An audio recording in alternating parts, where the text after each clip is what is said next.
철창 너머 짐승의 으르렁거림이 축축한 시멘트 바닥을 타고 올라와 휠체어의 소의 바퀴를 미세하게 떨리게 했습니다.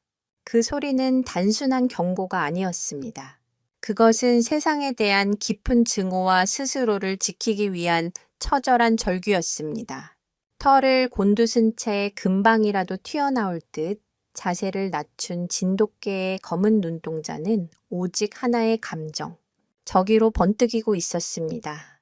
아이 아빠, 민주는 본능적으로 딸 서연의 휠체어 앞으로 한 걸음 다가서며 작은 몸을 자신의 등 뒤로 감쌌습니다. 7살! 작은 소녀는 아무런 표정 없이 그저 텅 빈 눈으로 허공을 응시할 뿐이었습니다.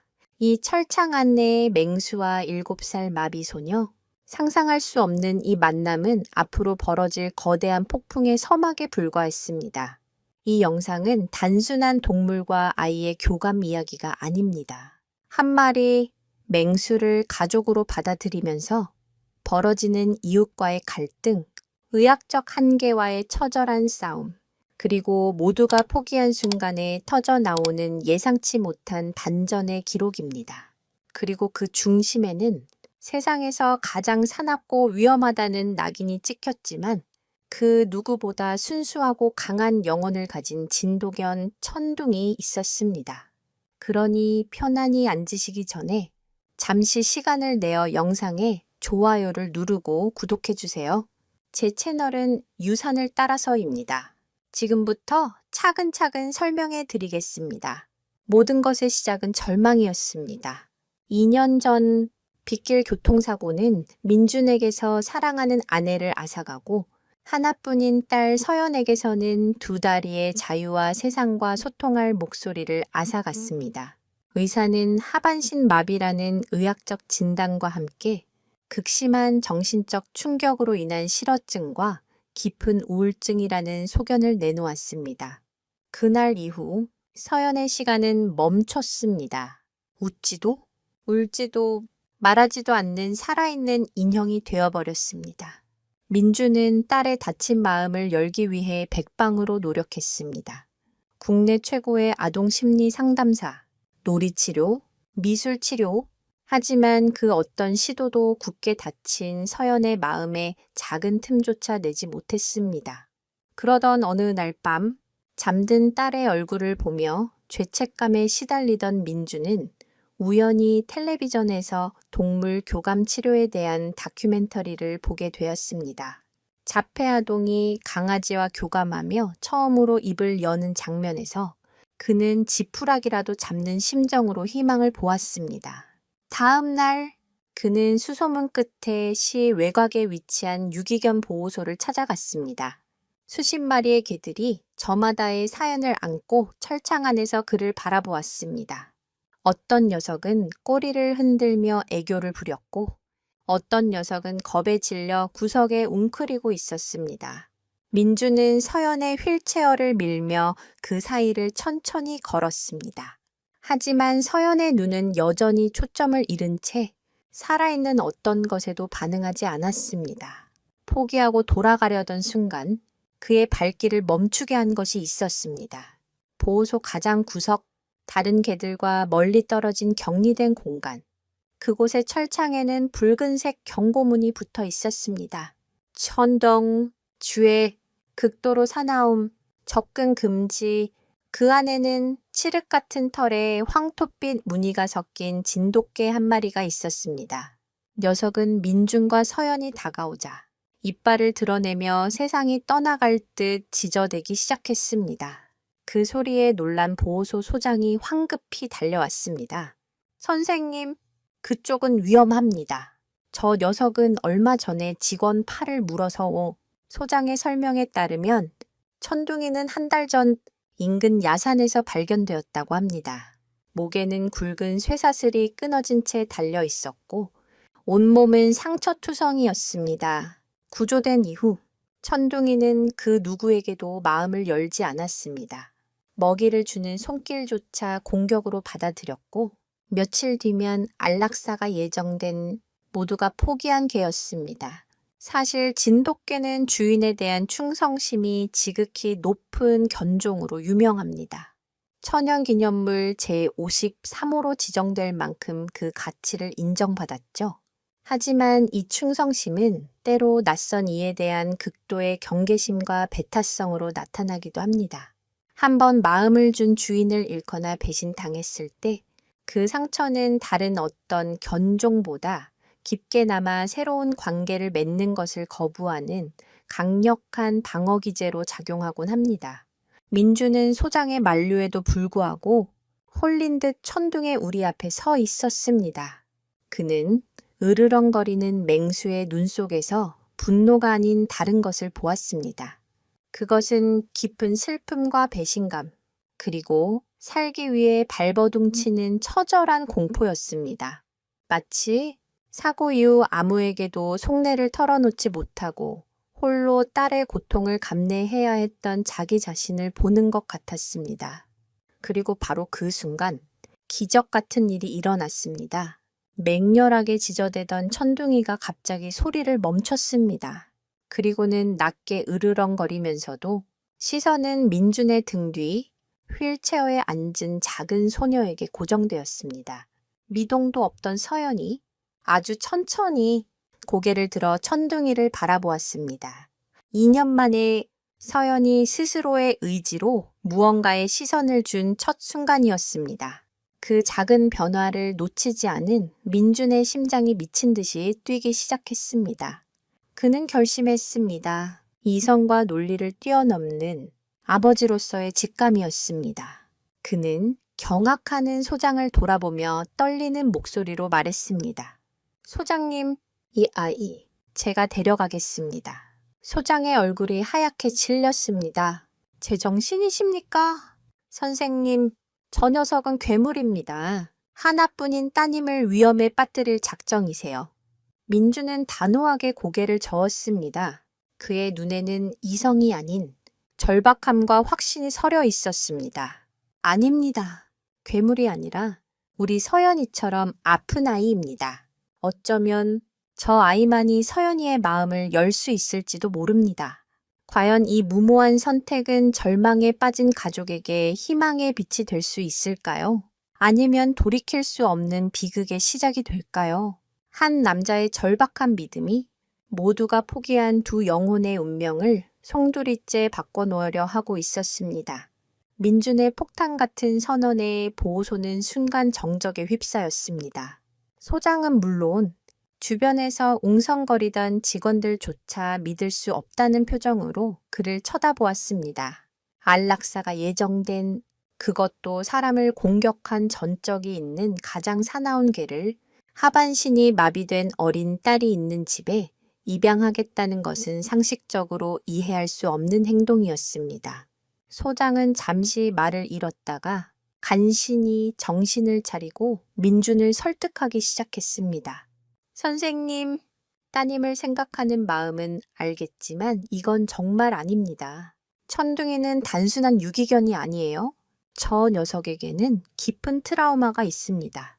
소장이 들려준 천둥이의 과거는 민준의 예상을 훨씬 뛰어넘는 비극이었습니다. 천둥이는 불법 투견 도박장에서 구조된 개였습니다. 야산에서 발견되었다는 것은 사실과 달랐습니다.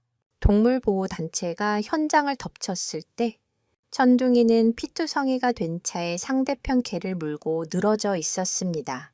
녀석의 몸 곳곳에는 오래된 흉터와 최근에 생긴 상처가 뒤엉켜 있었고 귀 한쪽은 거의 찢겨나간 상태였습니다.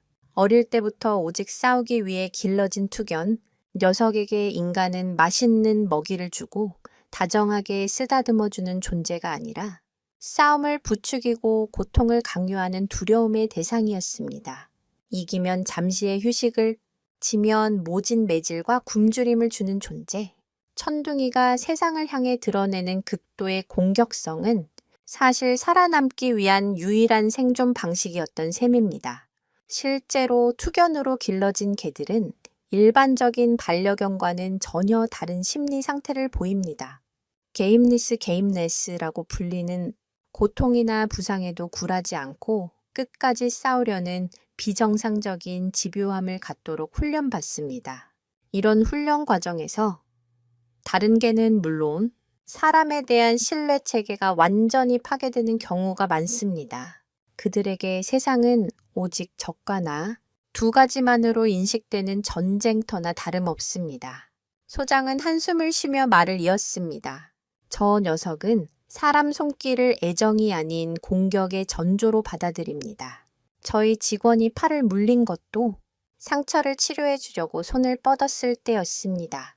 자신을 해치려는 줄 안 거죠. 그런 아이를 어떻게... 소장의 이야기는 민준의 마음에 무거운 돌덩이를 올려놓았습니다. 하지만 그의 결심을 흔들지는 못했습니다. 오히려 천둥이에 대한 연민과 동질감은 더욱 깊어졌습니다.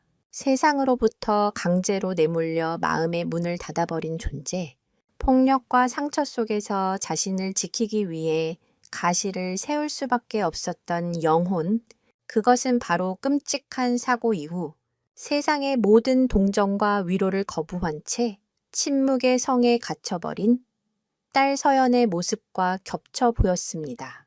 민주는 굳은 얼굴로 대답했습니다. 그래서 더더욱 제가 데려가야겠습니다. 저 아이에게도, 제 딸에게도 세상이 그렇게 끔찍하지만은 않다는 걸 알려줄 기회가 필요합니다. 결국 민준의 완고한 고집을 꺾을 수 없다고 판단한 소장은 몇 가지 조건을 내걸었습니다. 입양 전 일주일간의 임시 보호 기간을 가질 것, 그 기간 동안 민준이 천둥이의 공격성을 통제할 수 있다는 것을 증명할 것, 그리고 만약의 사태에 대비해 모든 법적 책임을 민준이 진다는 각서에 서명할 것. 민준은 망설임 없이 모든 조건에 동의했습니다. 그렇게 그날 오후 천둥이는 육중한 철제 케이지에 담겨 민준의 낡은 트럭 짐칸에 실렸습니다. 집으로 오는 내내 케이지 안에서는 낮은 으르렁거림과 불안하게 철창을 긁는 소리가 끊이지 않았습니다. 민준은 백미러로 짐칸을 쳐다보며 마른 침을 삼켰습니다. 어쩌면 정말 미친 짓을 저지른 것일지도 모른다. 하지만 이제 와서 되돌릴 수는 없었습니다. 집에 도착하자마자 첫 번째 난관이 닥쳤습니다. 민준이 케이지 문을 열자 천둥이는 튀어나오기는커녕 더욱 깊숙한 곳으로 몸을 웅크리며 경계심을 드러냈습니다. 억지로 끌어낼 수도 없는 노릇이었습니다. 민준은 하는 수 없이 케이지 문을 열어둔 채 거실 한가운데에 놓아두고 멀찍이 떨어져 지켜보기만 했습니다. 서연은 거실 구석, 자신의 휠체어에 앉아 조용히 그 광경을 바라보고 있었습니다. 시간이 얼마나 흘렀을까? 탐색하듯 주변을 살피던 천둥이가 마침내 조심스럽게 케이지 밖으로 고개를 내밀었습니다. 그리고는 낮은 포복 자세로 집안 냄새를 맡기 시작했습니다. 녀석의 모든 움직임에는 극도의 긴장감과 경계심이 서려 있었습니다. 민주는 미리 준비해둔 사료와 물그릇을 조심스럽게 바닥에 내려놓았습니다. 그 순간 천둥이가 번개처럼 반응했습니다. 드크르릉 하는 위협적인 소리와 함께 녀석은 민준을 향해 이빨을 드러냈습니다. 그 눈빛은 한치의 망설임도 없는 명백한 경고였습니다. 더 이상 다가오면 물어버리겠다는. 민준은 심장이 철렁 내려앉는 것을 느끼며 뒷걸음질 쳤습니다. 투견의 공격성은 소문으로 듣던 것 이상이었습니다. 그저 바라보는 것만으로도 온몸의 피가 차갑게 식는 듯한 위압감이 느껴졌습니다. 녀석은 사료 그릇에는 눈길도 주지 않은 채 거실에서 가장 구석진 소파 밑으로 기어 들어가 버렸습니다. 그리고는 밖을 향해 으르렁거리며 누구의 접근도 허락하지 않았습니다.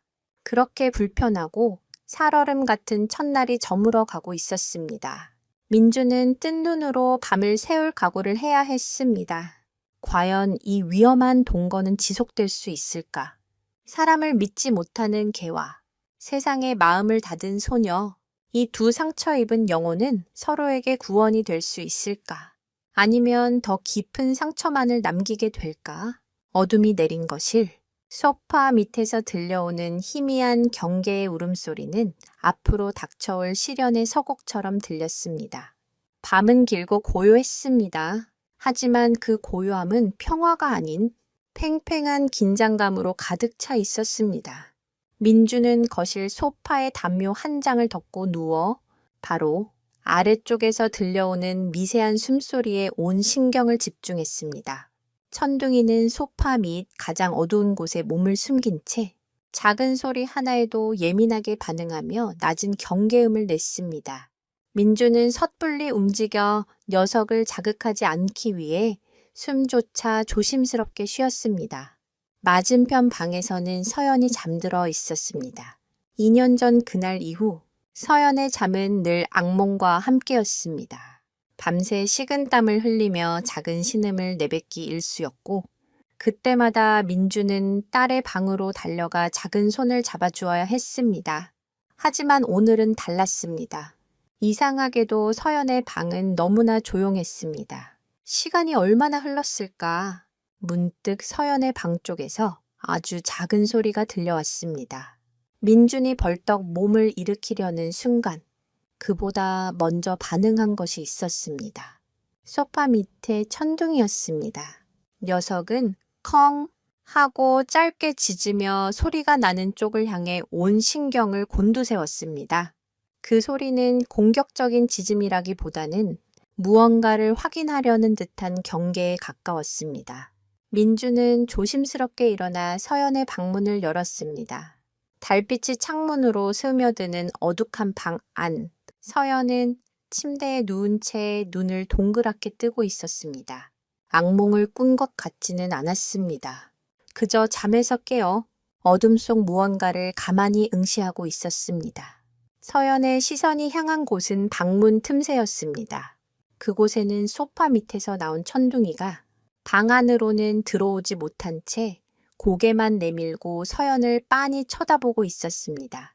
녀석의 눈빛에는 더 이상 맹렬한 저기가 없었습니다.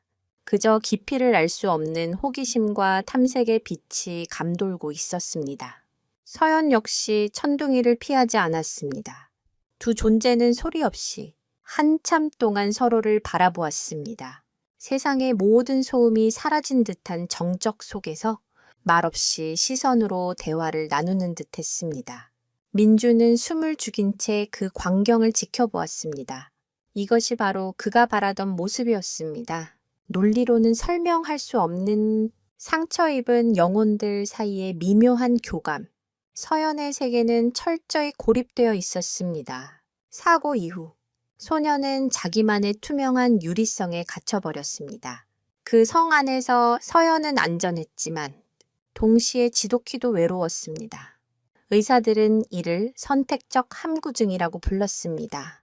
말을 할 수 있는 능력을 잃은 것이 아니라 심리적 충격으로 인해 스스로 말을 하지 않기로 선택했다는 의미였습니다. 서연의 침묵은 세상에 대한 저항이자 끔찍한 기억으로부터 자신을 보호하려는 필사적인 방어 기제였습니다.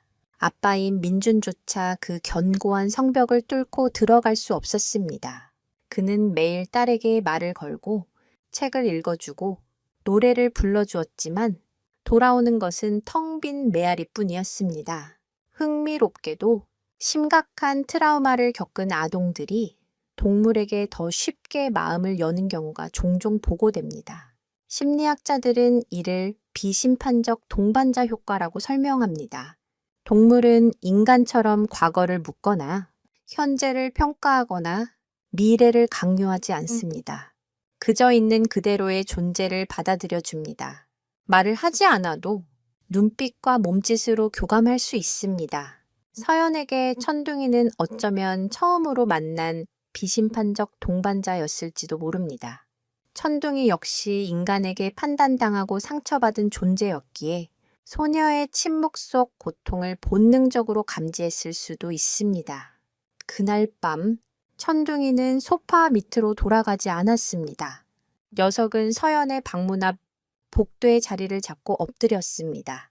마치 작은 기사를 자처한 것처럼 닫힌 방문을 묵묵히 지키는 자세였습니다. 다음 날 아침 민주는 놀라운 광경을 목격했습니다. 밤새 굶었던 천둥이가 그가 놓아준 사료 그릇으로 다가가 조심스럽게 밥을 먹기 시작한 것입니다. 그리고 식사를 마친 뒤에는 거실 한가운데 엎드려 잠이 든 서연의 방 쪽을 가만히 바라보고 있었습니다. 어제와는 확연히 달라진 모습이었습니다. 맹수 같던 경계심은 한꺼풀 누그러졌고 그 자리에는 조심스러운 관찰과 기다림이 자리 잡고 있었습니다. 민주는 서연을 휠체어에 태워 거실로 나왔습니다. 천둥이는 서연이 나타나자 자리에서 일어났지만 섣불리 다가오지는 않았습니다.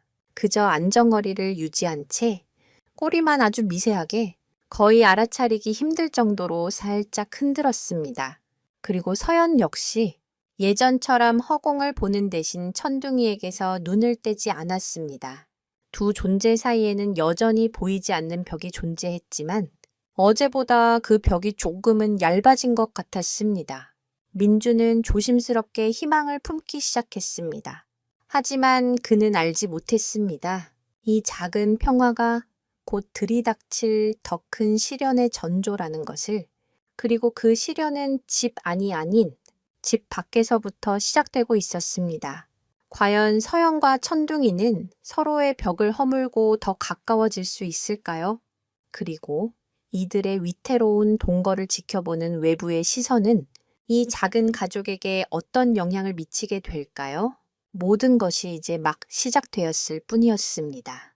천둥이가 집에 온 지 사흘째 되는 날, 민주는 임시 보호 기간 동안 천둥이의 공격성을 통제할 수 있음을 증명해야 한다는 소장과의 약속을 지키기 위해 첫 번째 시도를 하기로 마음먹었습니다. 그것은 바로 목줄을 채우고 함께 집 밖으로 나가는 것이었습니다. 투견 출신인 천둥이에게 산책은 즐거운 놀이가 아닌 또 다른 싸움터로 끌려가는 공포의 기억일 수 있었습니다. 민주는 최대한 부드러운 목소리로 천둥이를 부르며 조심스럽게 목줄을 손에 들고 다가갔습니다. 아니나 다를까. 목줄을 본 천둥이의 눈빛이 순간적으로 날카롭게 변했습니다. 녀석은 뒷걸음질치며 낮게 으르렁거렸습니다. 목줄은 녀석에게 억압과 통제의 상징이었던 것입니다. 민주는 강요하지 않았습니다. 그는 목줄을 바닥에 내려놓고 몇 걸음 뒤로 물러나 가만히 앉았습니다. 그리고는 차분한 목소리로 말을 걸기 시작했습니다. 천둥아, 괜찮아. 이건 널 아프게 하는 게 아니야. 우리 그냥 밖에 나가서 바람 좀 쐬자는 거야. 말이 통할 리 없다는 것을 알았지만 그는 진심을 담아 이야기했습니다. 그때 거실 한편에서 휠체어를 타고 그 모습을 지켜보던 서연이 아주 작은 움직임을 보였습니다. 소녀는 천천히 자신의 휠체어 바퀴를 굴려 민준과 천둥이 쪽으로 조금 더 가까이 다가왔습니다. 그 거리는 고작해야 한 뼘에 불과했지만 그 안에 담긴 의미는 거대했습니다. 서연의 움직임에 경계하던 천둥이의 시선이 흔들렸습니다. 녀석은 으르렁거림을 멈추고 서연과 아빠, 그리고 바닥에 놓인 목줄을 번갈아 쳐다보았습니다. 마치 상황을 파악하려는 듯 했습니다. 잠시 후 믿을 수 없는 일이 벌어졌습니다. 천둥이가 스스로 바닥에 놓인 목줄 쪽으로 다가가 코로 킁킁 냄새를 맡기 시작한 것입니다. 그리고는 민준을 한번 쳐다보고 마치 허락이라도 하듯 그 자리에 가만히 엎드렸습니다. 민준은 떨리는 손으로 목줄을 집어 천둥이의 목에 조심스럽게 채웠습니다. 천둥이는 저항하지 않았습니다. 이 모든 과정은 서연의 작은 움직임 하나가 만들어낸 기적이었습니다. 하지만 이 작은 기쁨은 현관문을 나서는 순간 차가운 현실의 벽에 부딪혔습니다. 민준이 천둥이를 데리고 아파트 복도를 나서는 순간 마침 엘리베이터를 기다리던 옆집 아주머니와 마주쳤습니다. 그녀는 험상궂은 인상의 커다란 진돗개를 보자마자 비명을 지르며 뒷걸음질 쳤습니다. 어머나, 세상에, 이게 무슨 개예요? 맹수 아니에요. 맹수. 민준이 급히 사과하며 괜찮습니다. 순한 아이입니다. 라고 말했지만 소용없었습니다. 그녀의 눈에는 이미 천둥이가 언제든 사람을 해칠 수 있는 흉포한 짐승으로 각인되어 있었습니다. 그날 오후 아파트 단지 내 엄마들 커뮤니티에는 어느 집에 맹견이 나타났다는 흉흉한 소문이 돌기 시작했습니다. 그것은 시작에 불과했습니다. 다음 날 민준이 천둥이를 데리고 단지 내 공원을 산책할 때 놀이터에서 놀던 아이들이 천둥이를 보고 울음을 터뜨렸습니다. 아이들의 부모들은 달려와 민준을 쏘아붙였습니다. 아니, 제정신이에요. 이런 사나운 개를 애들 노는데 데리고 오면 어떡해요? 입마개도 안 하고 당장 치우지 못해요. 민준은 천둥이가 사람을 보고 짖거나 위협적인 행동을 전혀 하지 않았음에도 불구하고 꼼짝없이 죄인이 되어야 했습니다. 사실 현행법상 진돗개는 맹견으로 분류되지 않아 입마개 착용 의무 대상이 아닙니다.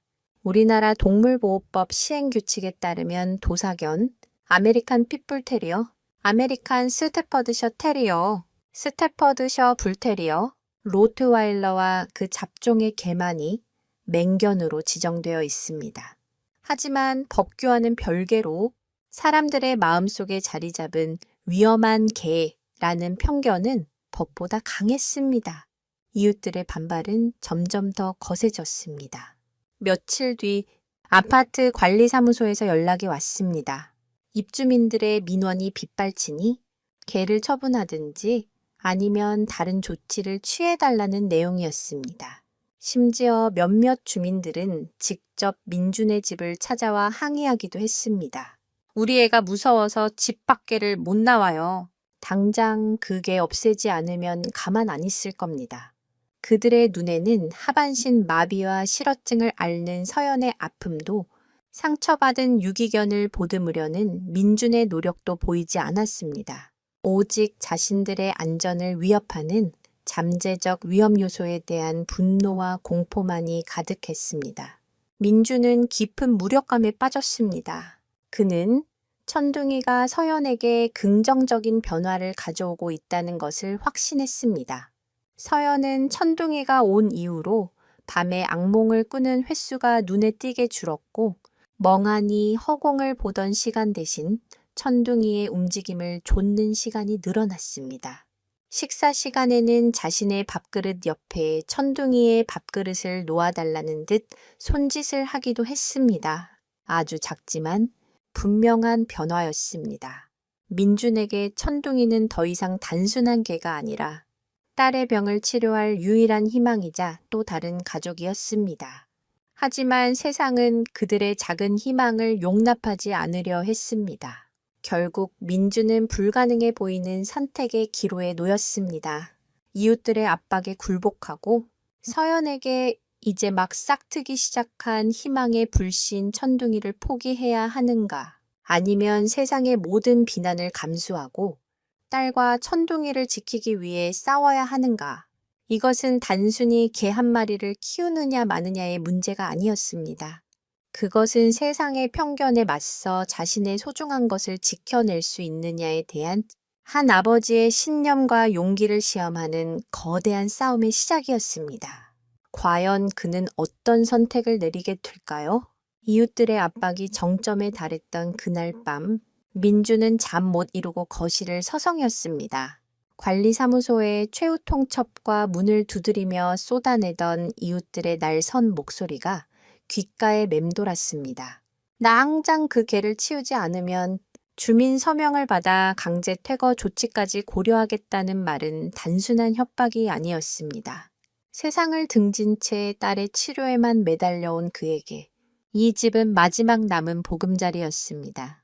이곳마저 잃게 되면 서연과 자신은 길거리로 나앉아야 할 판이었습니다.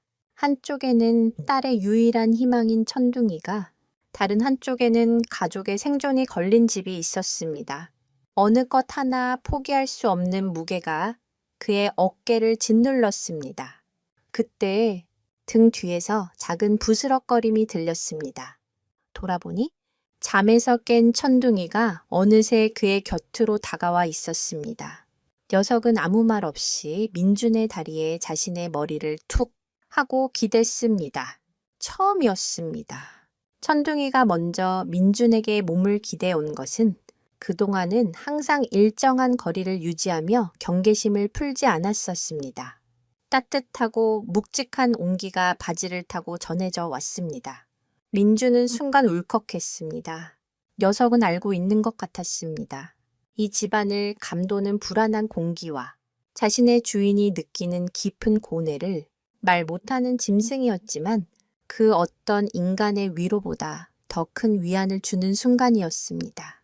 민주는 천천히 손을 뻗어 처음으로 천둥이의 등을 쓰다듬었습니다. 투견 시절의 상처로 울퉁불퉁한 등이 가늘게 떨리고 있었지만 녀석은 피하지 않고 묵묵히 그 손길을 받아들였습니다. 다음 날 민주는 결심했습니다. 포기하지 않기로 그는 먼저 보호소 소장에게 전화를 걸어 상황을 설명하고 조언을 구했습니다. 소장은 안타까워하며 전문 훈련사의 도움을 받아보는 것이 어떻겠냐고 제안했습니다.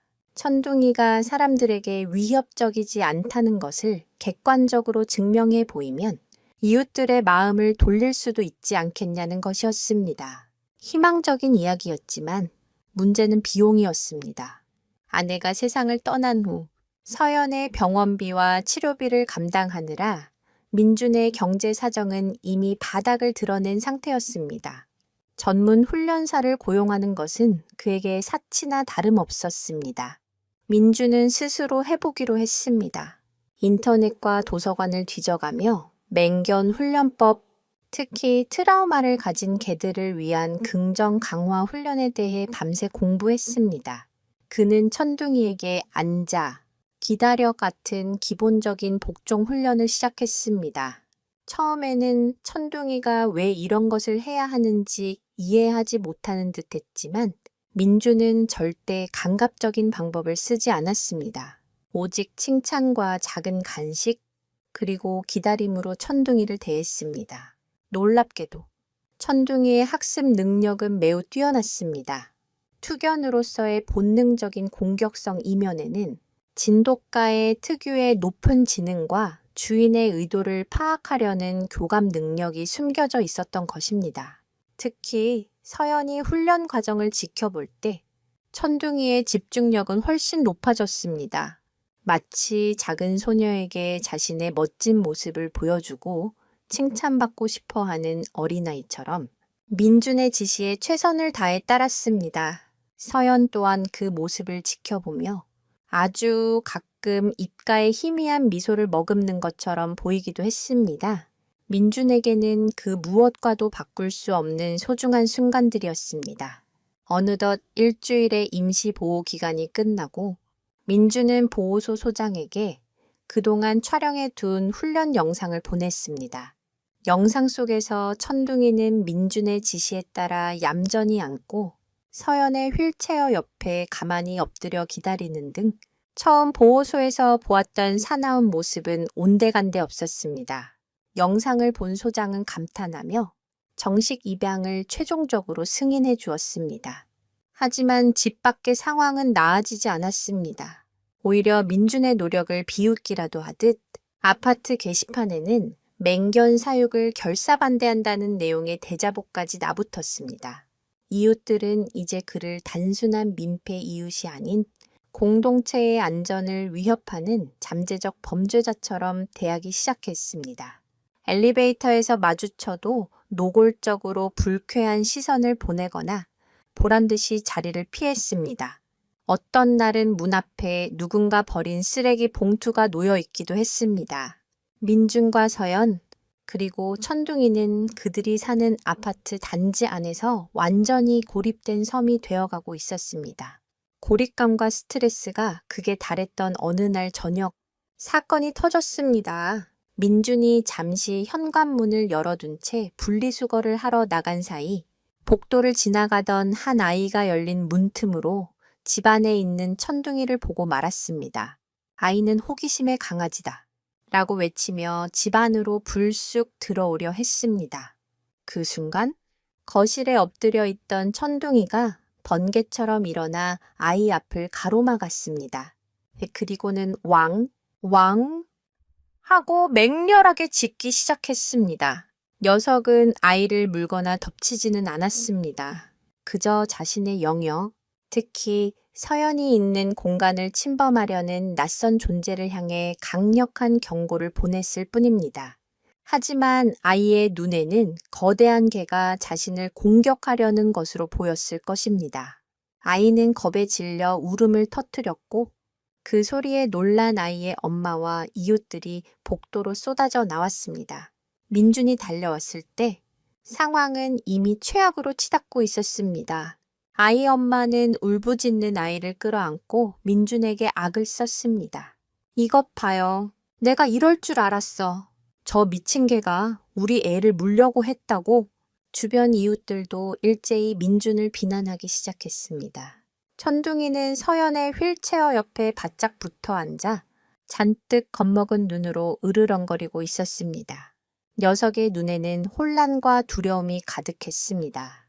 자신은 그저 주인의 공간과 약한 소녀를 지키려 했을 뿐인데 왜 모두가 자신을 괴물처럼 대하는지 이해할 수 없다는 듯한 표정이었습니다. 그날 밤 경찰이 민준의 집을 찾아왔습니다. 공식적인 신고가 접수되었으니 개에 대한 안전 조치를 취하거나 자발적으로 다른 곳으로 보내라는 최후 통첩이었습니다. 이제 더 이상 물러설 곳이 없었습니다. 민준은 모든 것을 잃을 위기에 처했습니다. 과연 그는 이 절체절명의 위기를 어떻게 극복할 수 있을까요? 천둥이의 행동은 정말 공격이었을까요? 아니면 서연을 지키려는 충성심의 발현이었을까요? 벼랑 끝에 몰린 가족의 운명은 한 치 앞을 내다볼 수 없는 어둠 속으로 빠져들고 있었습니다. 경찰이 다녀간 후 집안에는 무거운 침묵만이 감돌았습니다. 민주는 망견자실한 채 식탁 의자에 앉아 머리를 감싸 쥐었습니다. 최후 통첩, 그 단어가 그의 뇌리를 떠나지 않았습니다. 이제 선택의 문제가 아니었습니다. 법적인 압력과 이웃들의 집단적인 분노 앞에서 한 개인의 의지는 너무나도 무력했습니다.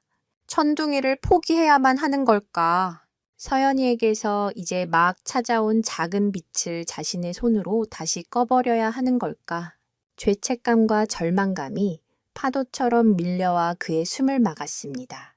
천둥이는 모든 상황을 이해한 듯 구석 소파 밑 처음 이 집에 왔을 때처럼 가장 어둡고 깊은 곳에 몸을 숨기고 있었습니다.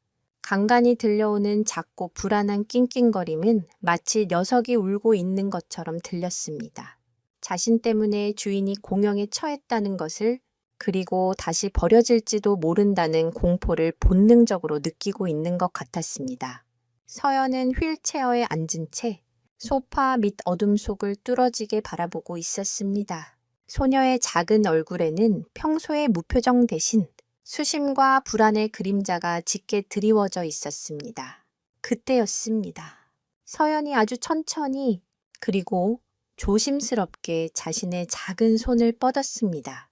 그 손은 허공을 헤매다 이내 자신의 무릎 위에 놓인 담요의 한쪽 끝을 움켜쥐었습니다. 그리고는 아주 미약한 힘으로 담요를 아래로 끌어내리려 애썼습니다. 민주는 딸의 이상한 행동을 의아하게 바라보았습니다. 서연은 평소 자신의 의사를 표현하는 일이 거의 없었습니다. 특히 무언가를 해달라고 요구하는 행동은 사고 이후 처음이었습니다. 서연은 뜻대로 되지 않자 "유" 하는 작은 소리를 내며 더욱 필사적으로 담요를 잡아당겼습니다. 그제야 민주는 딸의 의도를 알아차렸습니다. 서연은 자신의 다리를 덮고 있던 담요를 소파 밑에 숨어있는 천둥이에게 건네주려 하고 있었습니다. 마치 "이걸 덮고 있으면 무섭지 않을 거야" 라고 위로하듯이 하반신의 감각이 없는 서연에게 담요는 천유지를 위한 필수품이었습니다. 그런 자신의 소중한 것을 지금 공포에 떨고 있는 친구를 위해 내어주려 하고 있었습니다.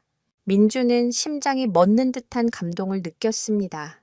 그는 조용히 다가가 서연의 손에서 담요를 받아들고 소파 밑으로 조심스럽게 밀어 넣어 주었습니다. 잠시 후 담요 끝이 안쪽으로 스르륵 끌려 들어갔습니다. 그리고 낑낑거리던 소리가 멎었습니다. 어둠 속에서 천둥이가 서연의 채취가 묻어있는 담요에 얼굴을 파묻고 안정을 찾은 것이 분명했습니다. 민준의 눈에서 뜨거운 눈물이 흘러내렸습니다. 말을 하지 못하는 딸이 온 마음을 다해 보여준 작은 위로의 행동. 그것은 천둥이뿐만 아니라 절망에 빠져있던 민준 자신에게 건네는 위로이기도 했습니다. 이 아이들을, 이 교감을 어떻게 포기할 수 있단 말인가? 그는 주먹을 불끈 쥐었습니다. 아직 끝나지 않았다. 무언가 방법이 있을 것이다. 민주는 그날 밤 중요한 사실 하나를 깨달았습니다.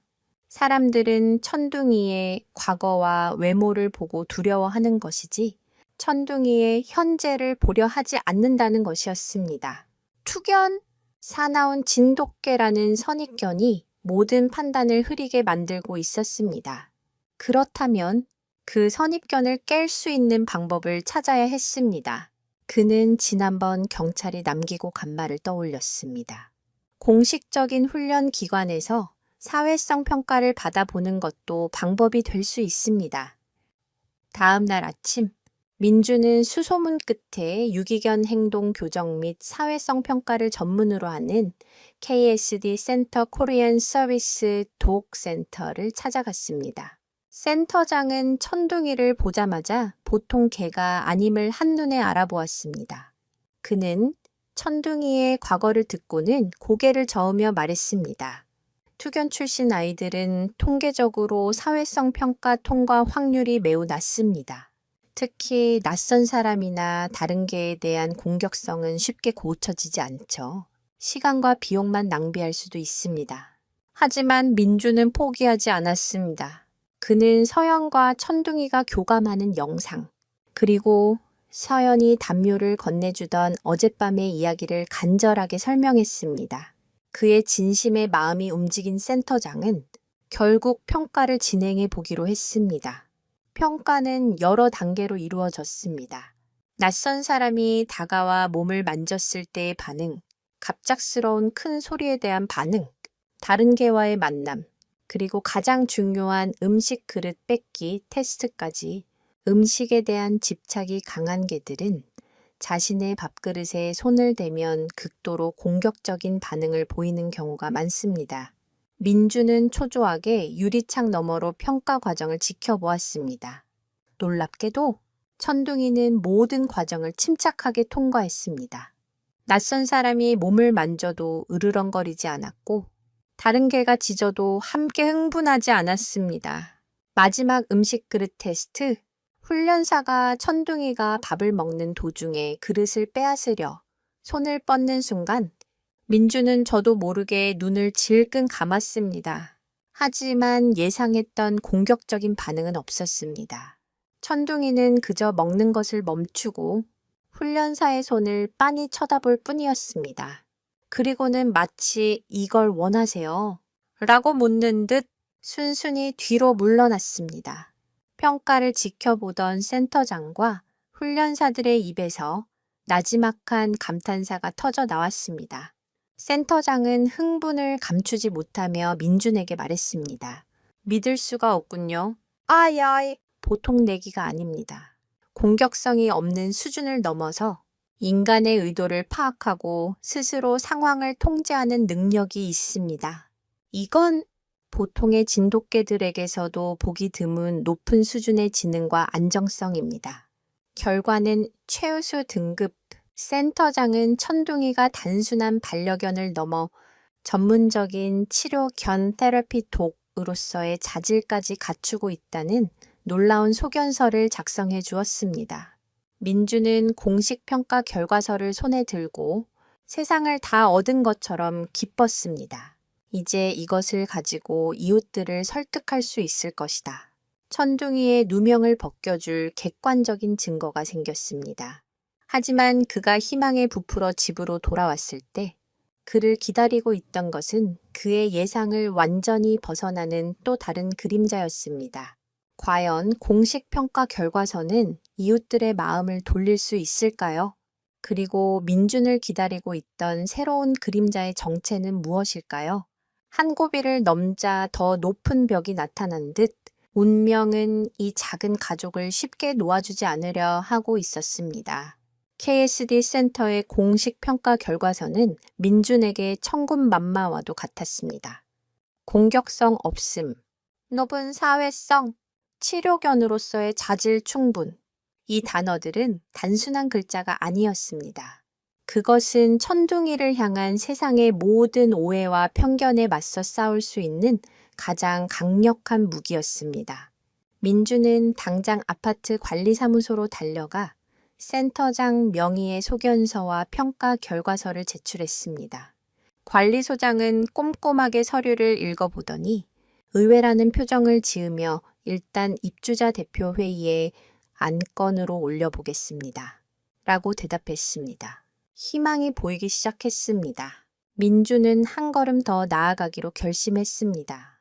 그는 평가 결과서를 여러 장 복사하여 그동안 자신에게 가장 적대적이었던 이웃들의 집 우편함에 정중한 편지와 함께 넣어두었습니다. 편지에는 천둥이의 안타까운 과거와 서연이에게 일어나고 있는 긍정적인 변화, 그리고 공식적인 기관을 통해 안전성을 입증받았다는 내용을 진심을 담아 눌렀었습니다. 그는 사람들이 진실을 알게 되면 분명 마음을 열어줄 것이라고 믿었습니다. 하지만 그의 믿음은 너무 순진한 것이었습니다. 며칠 뒤 열린 입주자 대표 회의에서 천둥이 문제는 예상보다 훨씬 격렬한 반대에 부딪혔습니다. 민준에게 가장 강하게 항의했던 아이 엄마가 회의에 참석해 눈물로 호소하며 주민들을 선동했습니다. 서류 쪼가리 하나로 저 맹수가 안전하다는 걸 어떻게 믿습니까? 그 서류가 우리 아이의 안전을 보장해 주나요? 어제는 우리 애를 보고 짖었지만 내일은 물지 말라는 법이 어디 있습니까? 그녀의 주장은 논리보다는 공포에 기반했지만 자녀를 둔 다른 부모들의 마음을 움직이기에는 충분했습니다.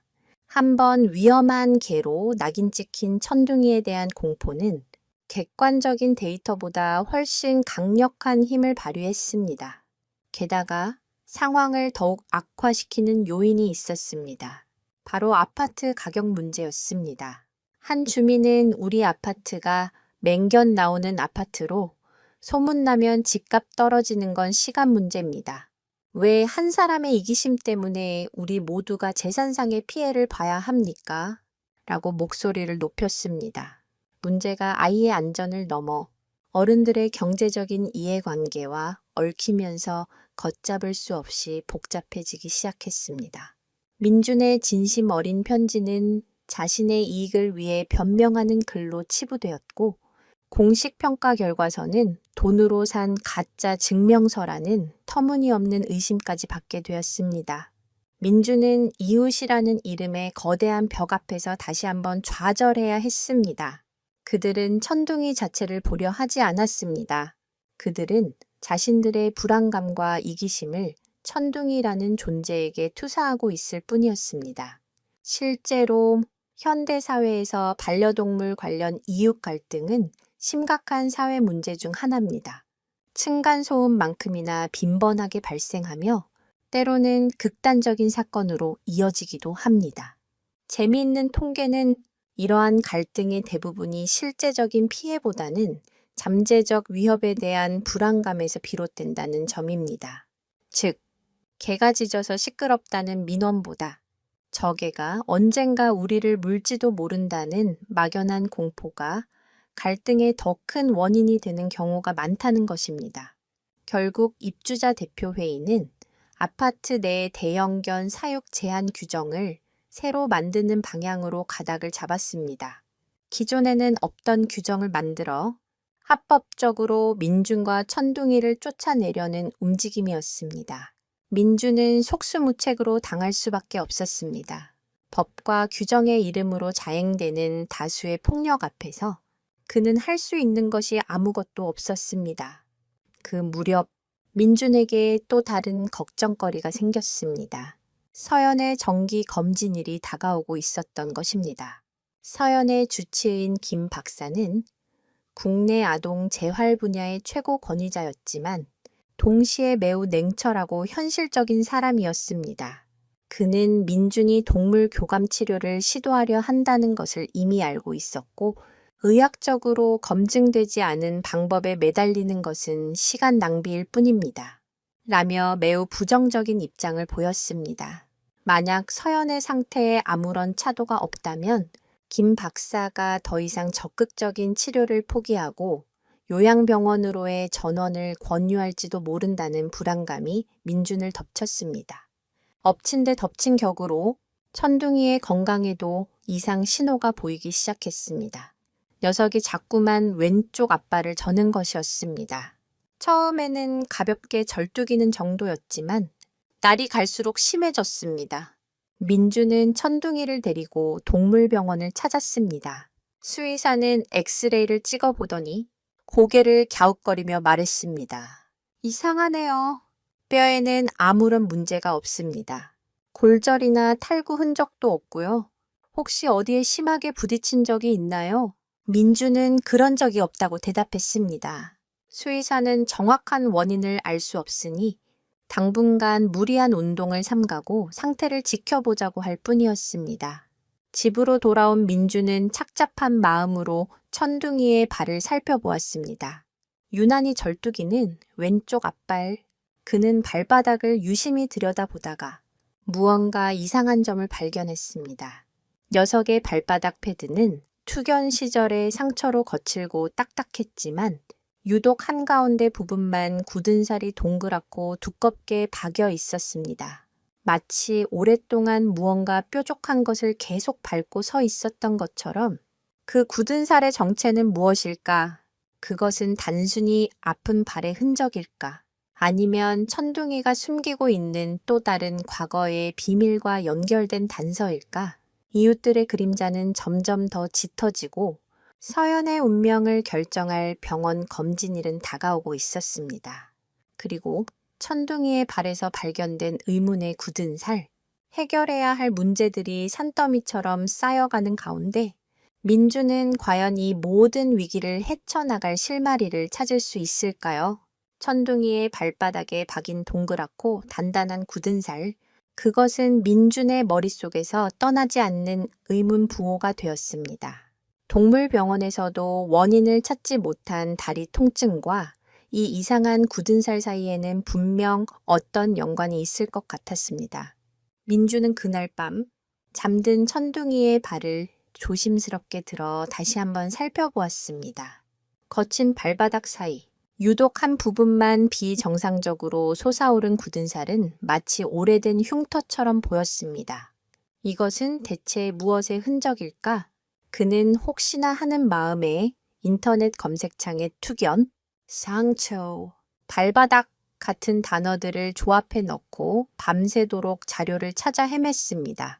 대부분은 끔찍한 투견 현장 사진이나 동물 학대에 대한 기사들이었습니다. 그러다 그는 한 동물보호단체의 블로그에서 충격적인 글을 발견했습니다. 강제로 싸움을 시키기 위한 비인간적인 훈련법이라는 제목의 글이었습니다. 그 글에는 투견들의 공격성을 극대화하기 위해 주인들이 사용하는 잔인한 방법들이 나열되어 있었습니다. 그중 하나가 민준의 눈을 사로잡았습니다.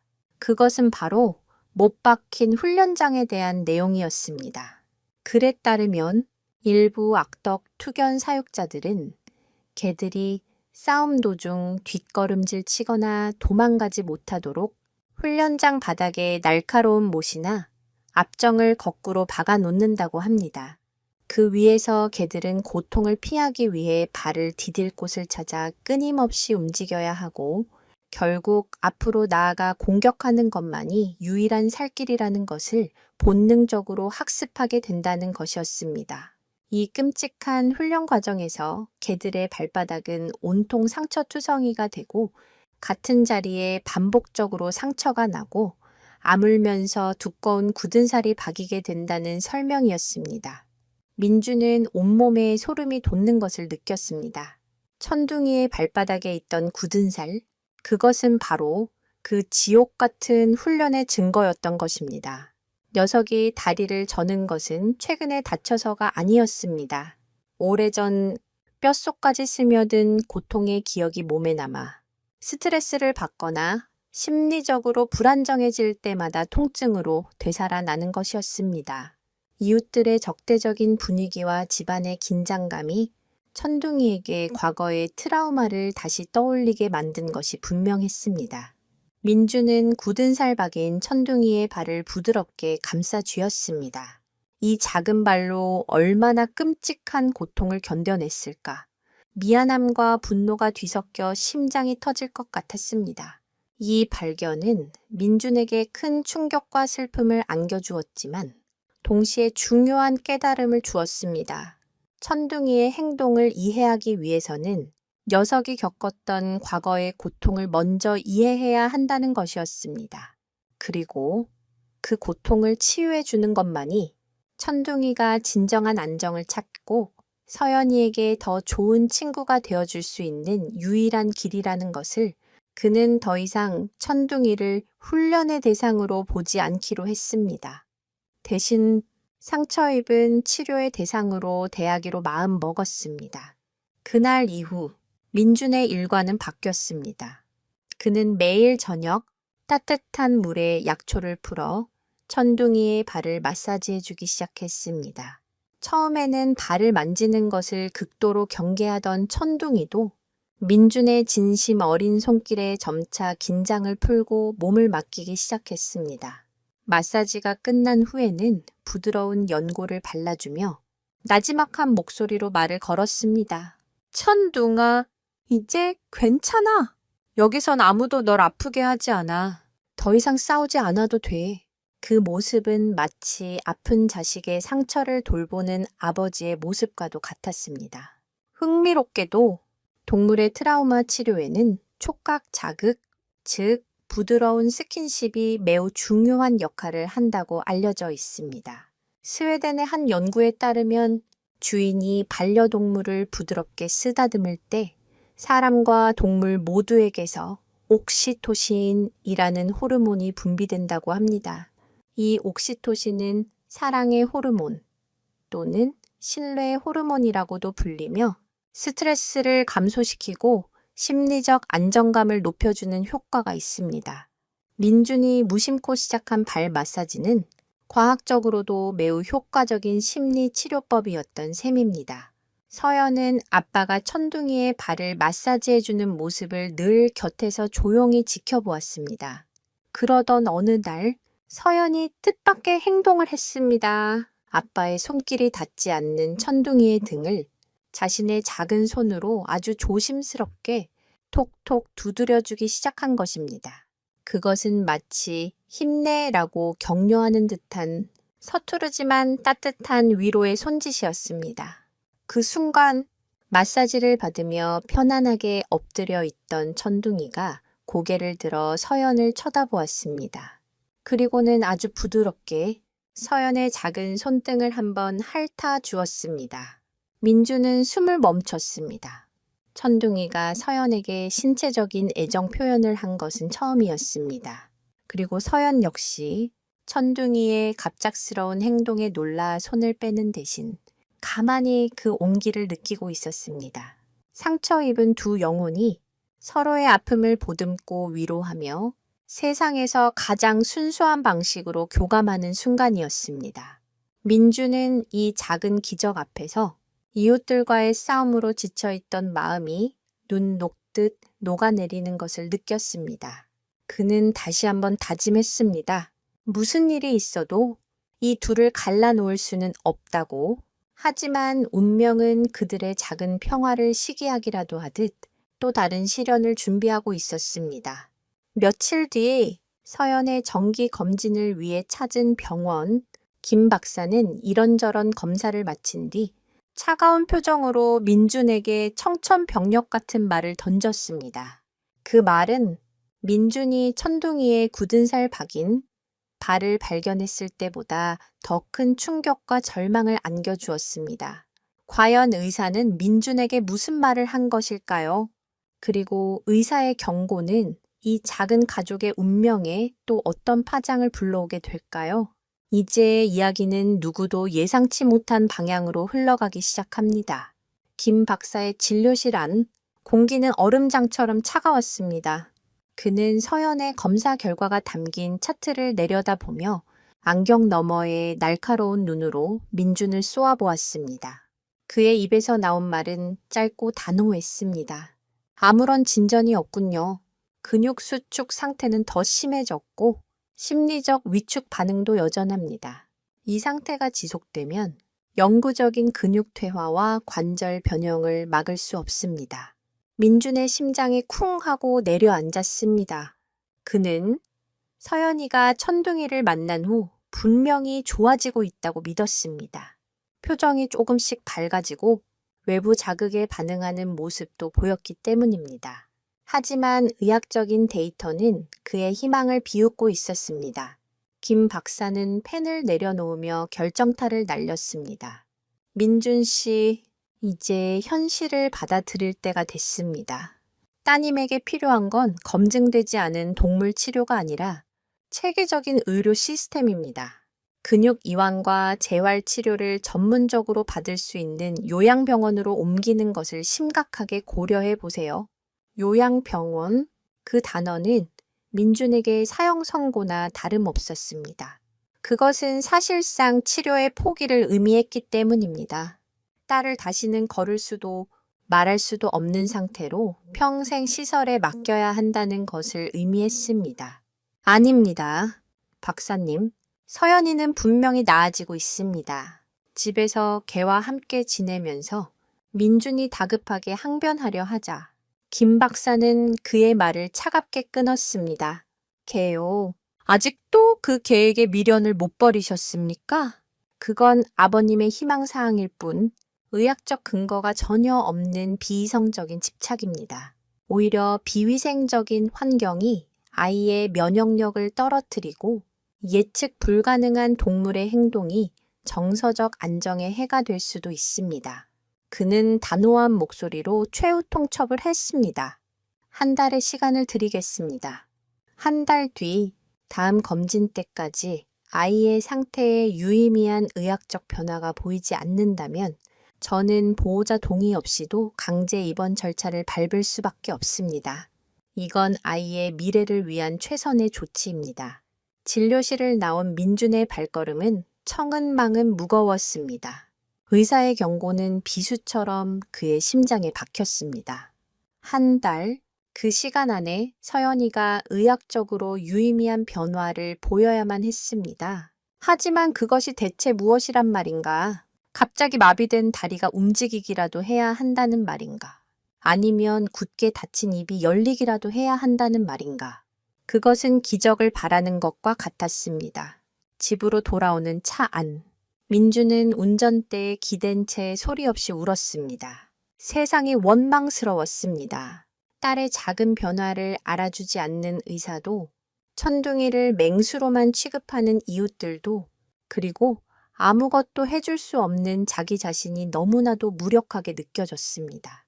그날 저녁, 집안의 분위기는 그 어느 때보다 무겁게 가라앉았습니다. 민주는 저녁 식사도 거른 차에 소파에 앉아 멍하니 창밖을 바라보았습니다. 천둥이는 그런 주인의 기분을 아는지 얌전히 그의 발치에 엎드려 있었습니다. 서연은 휠체어에 앉아 아빠와 천둥이를 번갈아 쳐다볼 뿐이었습니다. 침묵이 흐르던 그때 초인종이 울렸습니다. 문을 열자 그곳에는 아랫집 부부가 굳은 표정으로 서 있었습니다. 그들은 손에 물이 뚝뚝 떨어지는 천장 사진을 들고 있었습니다. 이것 좀 보시죠. 며칠 전부터 화장실 천장에서 물이 샙니다. 댁내 화장실에서 누수가 있는 것 같으니 확인 좀 해주셔야겠습니다. 민주는 급히 사과하며 그들을 안으로 들였습니다.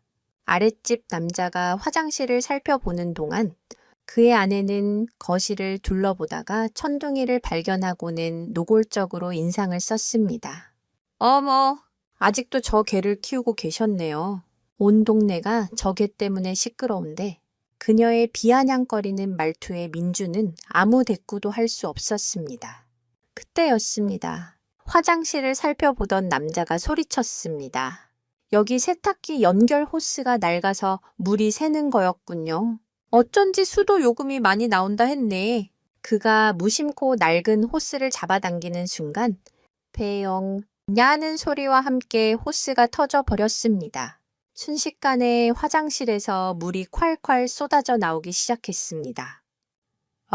이게 무슨 일이야? 아랫집 부부는 비명을 지르며 허둥댔고 민주는 급히 수도 계량기를 잠그러 달려갔습니다. 순식간에 집안은 아수라장이 되었습니다. 바로 그 순간 소파 옆에 가만히 있던 서연의 휠체어 쪽으로 터진 호스에서 나온 물줄기가 강하게 튀었습니다. 갑작스러운 상황에 놀란 서연이 겁에 질려 눈을 동그랗게 떴습니다. 그때 모두의 눈을 의심하게 하는 일이 벌어졌습니다. 민준의 발치에 얌전히 엎드려 있던 천둥이가 마치 번개처럼 튀어나가 서연의 휠체어 앞을 막아선 것입니다. 그리고는 물이 튀는 방향을 향해 자신의 몸으로 서연을 보호하려는 듯 맹렬하게 지저대기 시작했습니다. 왕, 왕, 왕. 그 짖음은 공격이 아니었습니다. 그것은 자신의 작은 주인을 지키려는 절박한 외침이었습니다. 모두가 그 광경에 놀라 잠시 움직임을 멈췄습니다. 아랫집 부부도 민준도 넋을 잃고 천둥이의 행동을 바라보았습니다. 그리고 바로 그 혼돈의 한가운데서 기적이 일어났습니다. 2년 동안 그 누구도 들을 수 없었던 목소리, 굳게 닫혀있던 소녀의 입이 아주 작고 가냘프게 그러나 분명하게 열렸습니다. 안 돼. 한 단어. 하지만 그 한 단어는 세상의 모든 소리를 잠재우는 천둥 소리와도 같았습니다. 모두의 시선이 일제히 소리의 근원지 서연에게로 향했습니다. 서연은 자신을 보호하려는 천둥이의 등과 겁에 질려있는 아랫집 부부를 번갈아 쳐다보며 떨리는 목소리로 다시 한번 말했습니다. 안 돼! 짖지 마. 과연 2년 만에 터져 나온 서연의 목소리는 꽁꽁 얼어붙었던 모든 것을 녹이는 희망의 시작이 될 수 있을까요? 아니면 이 사건이 또 다른 오해를 낳아 천둥이를 더욱 궁지로 몰아넣게 될까요? 치 앞을 알 수 없는 운명의 소용돌이가 다시 한번 이 작은 가족을 휘감고 있었습니다. 서연의 입에서 나온 안돼라는 두 글자는 시간과 공간을 정지시키는 힘을 가졌습니다. 물이 쏟아지는 소리, 아랫집 부부의 놀란 숨소리, 그리고 천둥이의 맹렬한 짖음까지 모든 것이 거짓말처럼 멎었습니다. 아수라장이었던 거실에는 오직 믿을 수 없다는 충격과 경이로움만이 감돌았습니다. 민주는 그 자리에 얼어붙은 채 자신의 딸을 바라보았습니다. 2년 하루하루가 지옥 같았던 730일의 시간 동안 그토록 듣고 싶었던 목소리. 환청이 아닐까? 몇 번이고 귀를 의심했지만 서연은 분명히 말을 했습니다. 그것도 자신을 지키려던 천둥이를 말리기 위해 가장 먼저 정신을 차린 것은 천둥이였습니다. 녀석은 서연의 목소리를 듣자마자 짖는 것을 멈추고 고개를 돌려 자신의 작은 주인을 쳐다보았습니다. 그 까만 눈동자가 의아함과 안도감으로 미세하게 흔들렸습니다. 네가 말을 했어. 라고 묻는 듯 했습니다. 아랫집 부부 역시 입을 다물지 못했습니다. 방금 전까지만 해도 맹수처럼 지저대던 개가 작은 소녀의 한마디에 순한 양처럼 조용해지는 광경은 그들에게도 큰 충격이었습니다. 특히 아이 엄마의 눈에는 맹렬하게 짖던 천둥이의 모습보다 그 개를 막아서며 안 되라고 말하던 서연의 모습이 더 깊게 각인되었습니다. 그들은 자신들이 괴물이라고 생각했던 존재가 사실은 말을 못하는 소녀와 교감하고 있었다는 사실을 어렴풋이 깨닫기 시작했습니다. 상황이 정리된 후 아랫집 부부는 더 이상 누수 문제나 천둥이에 대해 아무런 말도 하지 않고 조용히 자신들의 집으로 돌아갔습니다. 그들의 뒷모습에는 이전과 같은 적의 대신 설명하기 힘든 복잡한 감정이 서려 있었습니다. 민주는 엉망이 된 것이를 치울 생각도 잊은 채 서연의 휠체어 앞에 무릎을 꿇고 앉았습니다. 그의 눈에서는 뜨거운 눈물이 쉴 새 없이 흘러내렸습니다. 서연아, 방금 말한 거니? 아빠 목소리 들리니? 서연은 대답하지 않았습니다. 하지만 더 이상 텅 빈 허공을 바라보지 않았습니다. 소녀는 눈물을 흘리는 아빠의 얼굴과 자신의 곁에 바짝 다가와 꼬리를 흔드는 천둥이를 번갈아 쳐다보며 정말 아주 희미하게 입꼬리를 올렸습니다. 그것은 2년 만에 처음으로 보여준 미소였습니다. 그날 밤 민주는 서연과 천둥이를 꼭 끌어안고 잠이 들었습니다. 희망이 보였습니다. 한 달 안에 의학적으로 유의미한 변화를 보여야 한다는 김 박사의 최후 통첩. 서연이 입을 열었다는 것보다 더 확실한 증거는 없었습니다. 그는 당장이라도 병원으로 달려가 이 기쁜 소식을 전하고 싶었습니다. 하지만 다음 날 아침 그는 이 기적 같은 사건을 어떻게 설명해야 할지 깊은 고민에 빠졌습니다. 의사에게 개가 짖는 것을 말리다가 아이가 말을 했다고 설명한다면 과연 김 박사가 그것을 긍정적으로 받아들일까? 오히려 개가 아이를 위협하는 위험한 상황이 발생했다고 오해하여 천둥이를 격리해야 한다는 주장을 더 강하게 펼치지 않을까? 민준의 고민은 현실이 되었습니다. 며칠 뒤 그는 서연의 변화를 알리기 위해 조심스럽게 김 박사에게 전화를 걸었습니다. 하지만 김 박사의 반응은 냉담했습니다. 순간적인 충격 요법으로 일시적인 발성이 나타나는 경우는 드물게 있습니다. 하지만 그것이 지속적인 언어 능력의 회복을 의미하는 것은 아닙니다. 오히려 아이가 극도의 스트레스 상황에 노출되었다는 증거일 수 있습니다.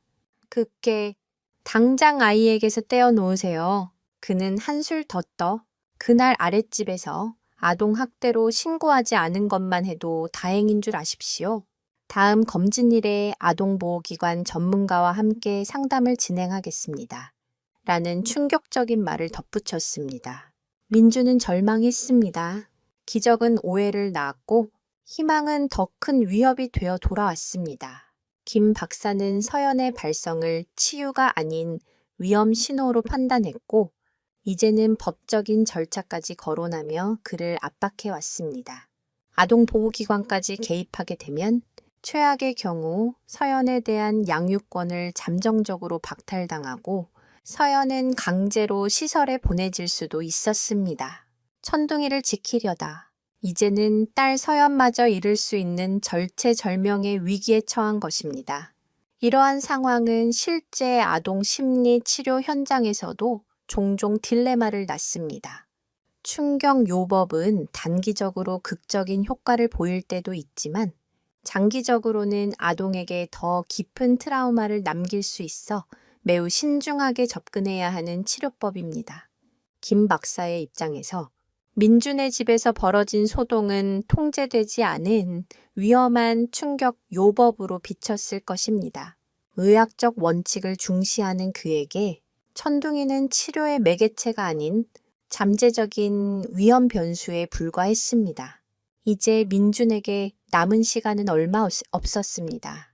다음 검진일까지 서연이 스스로 그리고 지속적으로 말을 할 수 있다는 것을 증명해야만 했습니다. 하지만 그날 이후 서연은 다시 침묵의 세계로 돌아가 버렸습니다. 마치 한번 말을 한 것으로 모든 힘을 소진해버린 것처럼 민주는 애타게 서연에게 말을 걸었지만 돌아오는 것은 여전히 대답 없는 침묵뿐이었습니다. 시간은 야속하게 흘러갔고 운명의 날은 하루하루 다가오고 있었습니다. 민주는 딸을 지키기 위해 그리고 자신의 가족을 지키기 위해 이제껏 해본 적 없는 가장 어려운 결단을 내려야만 했습니다. 과연 민주는 의사와 세상의 편견에 맞서 서연과 천둥이가 만들어낸 기적의 의미를 증명해낼 수 있을까요? 아니면 모든 것을 포기하고 냉혹한 현실 앞에 무릎 꿇게 될까요? 이제 그에게 남은 마지막 선택지는 무엇일까요? 김 박사의 최후 통첩 이후 민주는 매일이 살얼음판을 걷는 기분이었습니다. 아동보호기관이라는 말은 그의 모든 행동을 옭아매는 족쇄가 되었습니다. 그는 서연에게 섣불리 말을 걸어 대답을 강요할 수도 천둥이와 자유롭게 어울리게 할 수도 없었습니다. 혹시라도 작은 사고라도 발생한다면 모든 것이 자신의 탓이 되어 딸을 빼앗길지도 모른다는 공포 때문이었습니다. 집안의 공기는 다시 무겁게 가라앉았고 모처럼 찾아왔던 작은 희망의 불씨는 꺼져가는 촛불처럼 위태롭게 흔들렸습니다.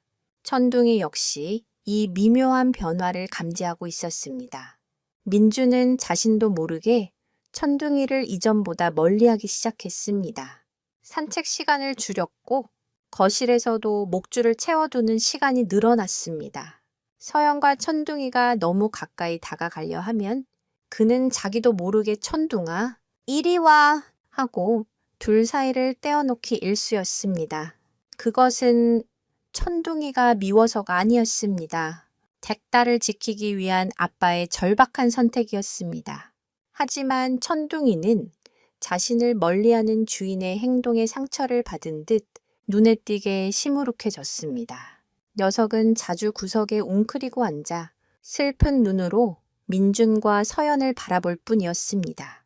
서연 또한 변해버린 집안 분위기에 불안해했습니다. 유일한 친구였던 천둥이와 거리가 생기자 소녀는 다시 자신만의 침묵의 성으로 깊숙이 들어가 버렸습니다. 가끔 휠체어를 움직여 천둥이에게 다가가려 했지만 그때마다 민준의 제지에 막혀야 했습니다. 서연의 얼굴에서는 2년 만에 피어났던 희미한 미소마저 사라졌습니다. 민준은 자신의 행동이 아이들을 더 힘들게 하고 있다는 것을 알았지만 달리 방법이 없었습니다. 그는 의사에게 세상에게 자신이 딸을 안전하게 보호하고 있다는 것을 보여줘야만 했습니다. 운명의 검진일이 일주일 앞으로 다가온 주말 오후였습니다.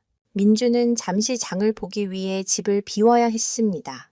그는 서연을 혼자 둘 수 없어 처음으로 아파트 단지 내에 사는 대학생에게 시간제 돌봄을 부탁했습니다. 그리고 천둥이는 만일의 사태를 대비해 베란다에 연결된 튼튼한 줄에 묶어두었습니다. 떠나기 전 민주는 천둥이의 머리를 쓰다듬으며 미안한 목소리로 말했습니다.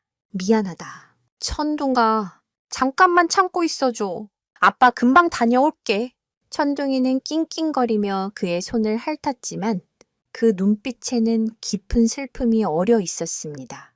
민준이 집을 나선 지 30분쯤 지났을 때 사건이 터졌습니다. 돌봄 학생이 잠시 화장실에 간 사이 거실에 혼자 있던 서연이 휠체어에 앉은 채 깜빡 잠이 들었습니다. 문제는 서연이 앉아있던 휠체어의 바퀴 고정 장치가 완전히 잠겨 있지 않았다는 것이었습니다. 꾸벅꾸벅 졸던 서연의 몸이 앞으로 쏠리는 순간 휠체어가 미세한 경사를 따라 천천히 움직이기 시작했습니다. 휠체어는 열려있던 베란다 문 쪽으로 아주 느리지만 멈추지 않고 굴러갔습니다. 베란다에는 안전 난간이 있었지만 그 높이는 휠체어에 앉은 아이가 앞으로 고꾸라질 경우 충분히 넘어갈 수 있는 아슬아슬한 높이였습니다. 베란다에 묶여있던 천둥이가 가장 먼저 위험을 감지했습니다. 녀석은 휠체어가 베란다 쪽으로 움직이는 것을 보고 안절부절 못하며 짖기 시작했습니다. 하지만 화장실에 있던 돌봄 학생은 물소리 때문에 그 소리를 듣지 못했습니다. 휠체어는 점점 더 베란다 난간 가까이 다가갔습니다. 서연은 여전히 깊은 잠에 빠져 있었습니다. 다급해진 천둥이는 묶여있던 줄을 끊기 위해 필사적으로 몸부림쳤습니다. 경, 경, 컹. 녀석의 짖음은 이제 다급한 비명에 가까웠습니다. 마침내 천둥이는 온 힘을 다해 앞으로 돌진했고 늙고 사가있던 줄이 툭 하는 소리와 함께 끊어졌습니다. 자유로워진 천둥이는 한치의 망설임도 없이 난간으로 굴러가는 휠체어를 향해 몸을 날렸습니다. 그리고는 휠체어의 앞바퀴와 뒷바퀴 사이에 자신의 몸을 쐐기처럼 박아 넣었습니다. 끽! 하는 마찰음과 함께 휠체어는 난간 바로 앞에서 아슬아슬하게 멈춰 섰습니다. 천둥이의 몸이 없었다면 휠체어는 그대로 난간에 부딪히며 서연이 앞으로 굴러떨어졌을지도 모르는 아찔한 순간이었습니다. 하지만 문제는 그 다음에 발생했습니다. 휠체어를 멈추게 한 충격으로 잠에서 깬 서연이 눈앞의 상황에 놀라 비명을 질렀습니다. 그리고 그 비명 소리를 들은 돌봄 학생과 천둥이의 다급한 짖음 소리를 듣고 무슨 일이 생겼나 싶어 올라와 본 아랫집. 아주머니가 거의 동시에 현관으로 들이닥쳤습니다. 그들의 눈에 비친 것은 베란다에서 아이의 휠체어를 물고 흔드는 것처럼 보이는 사나운 개와 겁에 질려 비명을 지르는 아이의 모습이었습니다. 아랫집 아주머니는 기겁하며 소리쳤습니다. 세상에, 저 개가 애를 공격하고 있어. 빨리 신고해요. 천둥이의 영웅적인 행동은 또다시 끔찍한 오해를 낳고 말았습니다. 녀석의 필사적인 구조 행동은 아이를 해치려는 공격 행위로 비춰진 것입니다. 서연을 지키려는 충성심이 오히려 천둥이와 가족 모두를 최악의 상황으로 몰아넣는 비극적인 결과를 낳고 말았습니다. 장을 보고 돌아온 민준이 마주한 것은 출동한 경찰과 아파트 주민들에게 둘러싸여 겁에 질린 딸과 금방이라도 포획될 것처럼 경계의 대상이 되어버린 천둥이의 모습이었습니다. 과연 민주는 이 절망적인 상황에서 천둥이의 누명을 벗겨줄 수 있을까요? 그리고 서연은 자신을 구해준 영웅이 오해받는 이 상황을 어떻게 받아들이게 될까요? 이제 모든 희망이 사라진 듯한 어둠 속에서 작은 소녀의 눈물이 마지막 기적을 만들어내려 하고 있었습니다. 현장은 그야말로 아수라장이었습니다.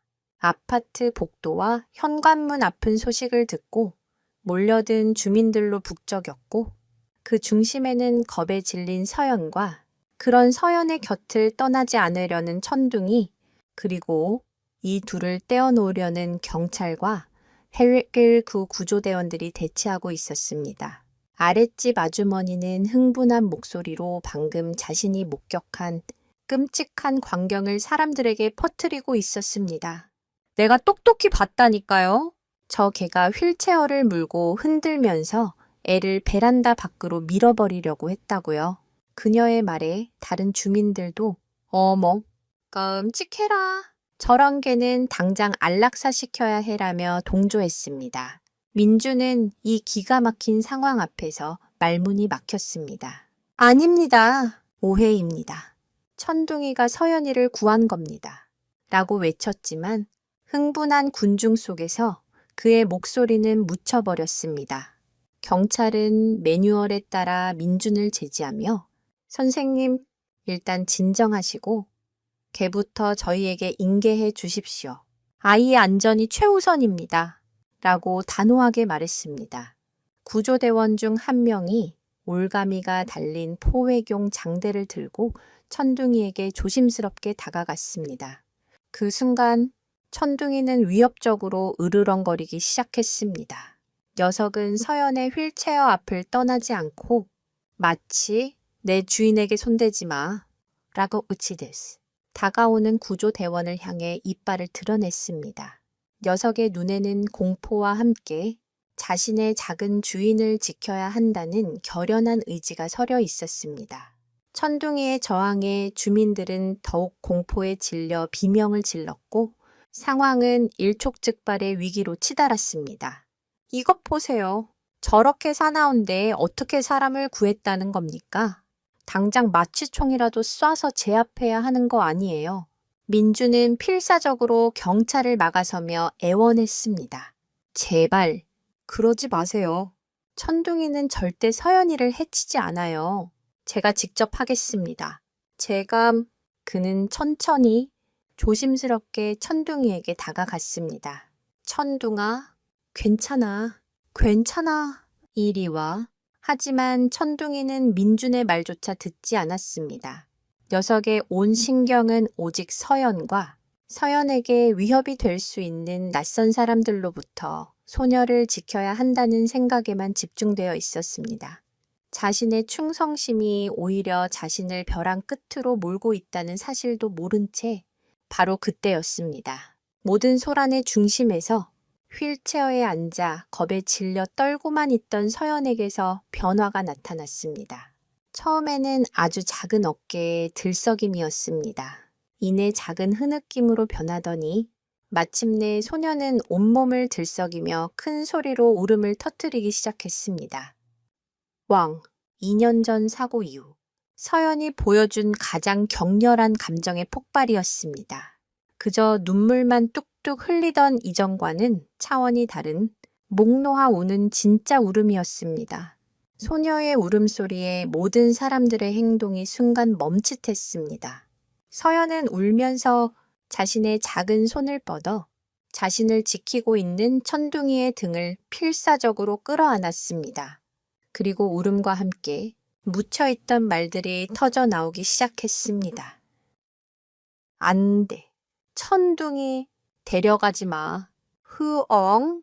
네, 친구야. 서툴고 중간중간 끊겼지만 그것은 분명한 문장이었습니다. 소녀는 자신의 유일한 친구가 위험에 처했다는 것을 직감하고 그 친구를 지키기 위해 2년 동안 닫혀있던 마음의 문과 입을 활짝 열어젖힌 것입니다. 심리학에서는 이를 보호 본능의 역전 현상으로 설명하기도 합니다.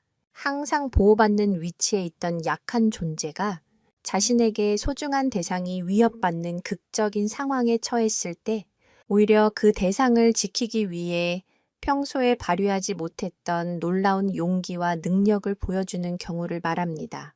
서연에게 천둥이는 더 이상 돌봄의 대상이 아니었습니다. 함께 아픔을 나눈 친구이자 이제는 자신이 지켜주어야 할 소중한 가족이었습니다. 서연의 눈물과 절규는 그 어떤 옹변보다도 강력한 힘을 가지고 있었습니다. 맹수라고 소리치던 주민들도 강경하게 대응하려던 경찰과 구조대원도 모두 말문이 막힌 채 눈물을 흘리며 친구를 끌어안고 있는 작은 소녀의 모습을 멍하니 바라볼 뿐이었습니다. 심지어 가장 강하게 천둥이를 비난했던 아랫집 아주머니의 눈시울마저 붉어졌습니다. 그들은 그제야 깨달았습니다. 자신들이 괴물이라고 손가락질했던 존재가 사실은 이 작은 소녀의 세상을 지탱해주고 있던 유일한 기둥이었을지도 모른다는 것을 상황을 지켜보던 경찰팀장이 조용히 다가와 민준의 어깨를 두드렸습니다. 아버님, 일단 오늘은 저희도 철수하겠습니다. 하지만 이 문제는 이렇게 넘어갈 수 없습니다. 조만간 다시 찾아뵙겠습니다. 그의 목소리는 이전처럼 딱딱하지 않았습니다. 그는 복잡한 표정으로 서연과 천둥이를 한번 바라보고는 대원들에게 철수 명령을 내렸습니다. 사람들이 하나둘씩 흩어지고 집안에는 민준과 서로를 부둥켜 안고 울고 있는 서연과 천둥이만이 남았습니다. 폭풍은 지나갔지만 모든 것이 해결된 것은 아니었습니다. 오히려 서연이 보여준 극적인 변화는 민준에게 더 어렵고 중요한 숙제를 남겼습니다. 이제 그는 단순히 천둥이의 누명을 벗기는 것을 넘어 서연의 회복에 천둥이가 절대적으로 필요하다는 것을 증명해야만 했습니다. 그리고 그 증명의 상대는 이웃 주민들이나 경찰이 아닌 차갑고 냉정한 의사 김 박사와 아동 보호의관이라는 거대한 벽이었습니다. 과연 작은 소녀의 눈물은 기적을 향한 마지막 문을 열 수 있는 열쇠가 될 수 있을까요? 경찰과 이웃들이 모두 돌아간 후 집 안에는 폭풍이 휩쓸고 간 듯한 고요함과 서연의 잦아드는 흐느낌만이 남았습니다. 서연은 여전히 천둥이의 목을 끌어안은 채 놓아주지 않았습니다. 천둥이 역시 마치 우는 아이를 달래듯 서연의 젖은 뺨을 부드럽게 핥아주고 있었습니다. 민주는 그 모습을 보며 기쁨과 안도감, 그리고 앞으로 닥쳐올 일에 대한 무거운 책임감을 동시에 느꼈습니다. 딸이 말을 되찾고 감정을 표현하기 시작했다는 것은 기적이었지만 그 기적을 지켜내는 것은 온전히 그의 몫이었습니다. 다음 날 예상대로 김 박사에게서 전화가 걸려왔습니다. 이미 경찰과 아동보호기관을 통해 어제 있었던 소동을 모두 전해 들은 후였습니다. 그의 목소리는 이전보다 10배는 더 차갑고 단호했습니다. 어제 일은 잘 들었습니다. 더 이상 지켜볼 수 없는 수준에 이르렀군요. 내일 오전 10시 병원에서 뵙겠습니다. 아동보호기관 담당자와 함께 기다리겠습니다. 그리고 그 개도 반드시 함께 데리고 오십시오. 그의 마지막 말은 섬뜩한 경고처럼 들렸습니다.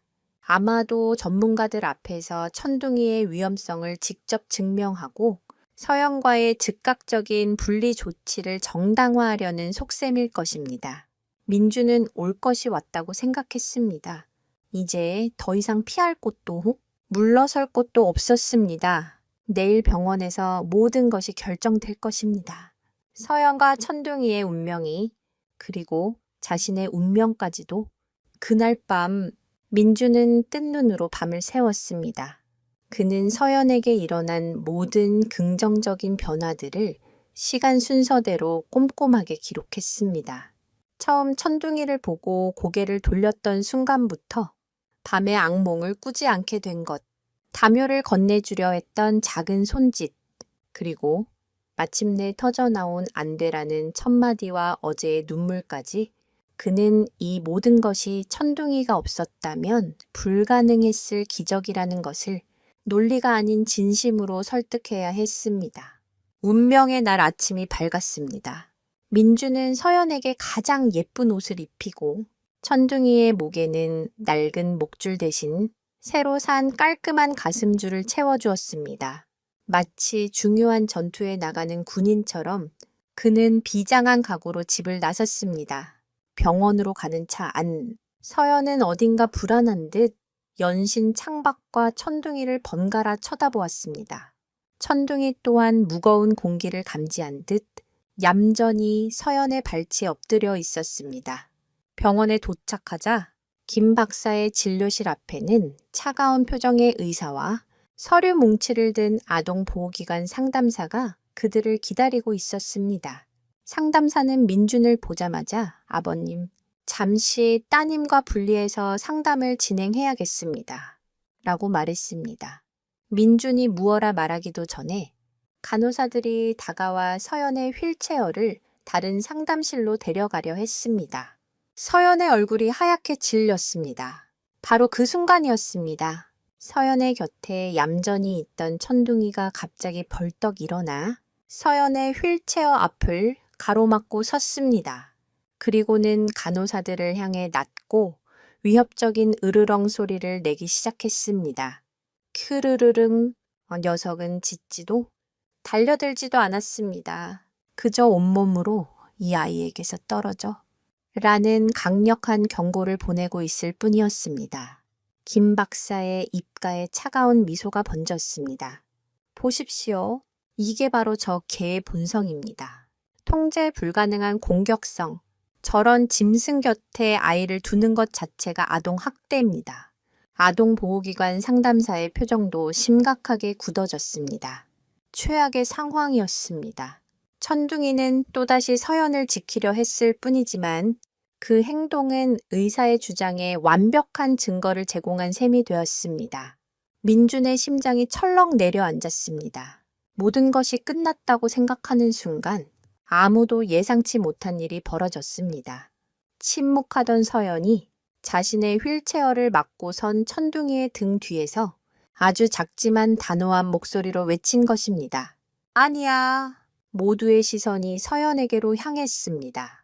서연은 겁에 질려있던 이전의 모습과는 달랐습니다. 그 작은 얼굴에는 분노와 결의가 서려 있었습니다. 소녀는 천둥이의 등을 부드럽게 쓰다듬어 진정시킨 뒤 자신을 낯선 곳으로 데려가려던 간호사들과 차가운 눈으로 자신을 내려다보는 의사를 똑바로 쳐다보며 말했습니다. 천둥이 나쁜 게 아니에요. 나 지켜준 거야. 그리고는 아빠를 향해 고개를 돌려 애원하는 눈빛으로 말했습니다. 아빠. 네. 천둥이랑 같이 있을래? 서연의 입에서 터져나온 스스로의 의지가 담긴 분명한 문장들. 이것은 단순히 몇 마디 단어를 내뱉는 것과는 차원이 다른 놀라운 발전이었습니다. 소녀는 자신의 친구를 변호하고 자신의 의사를 표현하고 있었습니다. 아동보호기관 상담사의 눈빛이 미세하게 흔들렸습니다. 그녀는 아동 심리 전문가였습니다. 서연의 현재 상태가 그저 충격으로 몇 마디 말을 내뱉는 수준이 아님을 그녀는 직감적으로 알 수 있었습니다. 아이는 지금 세상과 소통을 시작하고 있었습니다. 하지만 김 박사는 여전히 완고했습니다. 감상적인 이야기는 집어치우시죠. 아이의 심리적 안정을 위해선 저 불안정한 공격 요소를 제거하는 것이 우선입니다. 그는 단호하게 간호사들에게 눈짓을 보냈습니다. 간호사들이 다시 서연의 휠체어에 손을 뻗으려 하자 천둥이는 다시 으르렁거리며 앞을 막아섰습니다. 이제 정말 물리적인 충돌을 피할 수 없는 상황. 민주는 딸과 천둥이를 지키기 위해 마지막 결단을 내려야만 했습니다. 그의 머릿속에 어쩌면 모든 것을 잃을 수도 있는 무모하고 위험한 계획 하나가 떠올랐습니다. 과연 민준이 생각한 마지막 계획은 무엇일까요? 그리고 작은 소녀의 용기 있는 외침은 굳게 닫힌 어른들의 마음을 움직일 수 있을까요? 병원 복도의 팽팽한 대치 상황 속에서 이제 모든 운명을 건 마지막 승부가 시작되려 하고 있었습니다. 잠깐만요. 민준의 외침이 팽팽한 긴장감이 감돌던 복도에 울려 퍼졌습니다. 그는 결심한 듯 김 박사와 아동보호기관 상담사 앞으로 나섰습니다. 그의 눈에는 더 이상 절박한 애원이나 두려움이 없었습니다.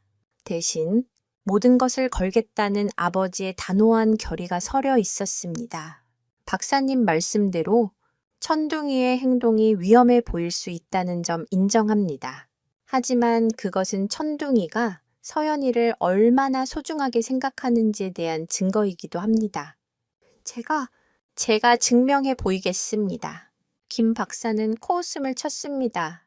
뭘 어떻게 증명하시겠다는 겁니까? 개훈련 시범이라도 보이시게요? 아닙니다. 민주는 심호흡을 한번 하고 누구도 상상하지 못했던 제안을 던졌습니다. 서연이에게 직접 선택하게 해주십시오. 그의 말에 상담사와 김 박사는 의아한 표정을 지었습니다. 민주는 말을 이었습니다. 지금부터 서연이 아빠인 제가 천둥이를 위협하는 행동을 하겠습니다.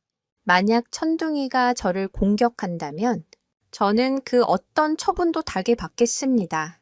하지만 만약 천둥이가 저를 공격하는 대신 다른 선택을 한다면 박사님도 서연이와 천둥이의 유대감을 다시 한번 생각해 주십시오. 그것은 미친 짓이었습니다.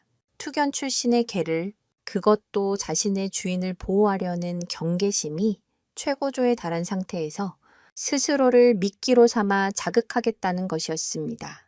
만에 하나 천둥이가 그를 적으로 인식하고 공격한다면 그는 평생 회복하기 힘든 상처를 입을 수도 있었습니다. 아동보호기관 상담사가 경악하며 말했습니다. 안 됩니다. 아버님, 너무 위험합니다. 하지만 민주는 단호했습니다. 제 딸과 제 가족을 지킬 수 있는 마지막 기회라면 저는 뭐든지 할 수 있습니다. 제게는 천둥이에 대한 믿음이 있습니다. 김 박사는 잠시 고민하더니 흥미롭다는 듯한 혹은 비웃는 듯한 미소를 지으며 말했습니다. 좋습니다. 해보시죠. 당신의 그 맹목적인 믿음이 어떤 결과를 가져오는지 저도 한번 보고 싶군요. 그는 마치 잘 짜인 연극을 관람하는 관객처럼 한 걸음 뒤로 물러나 팔짱을 꼈습니다.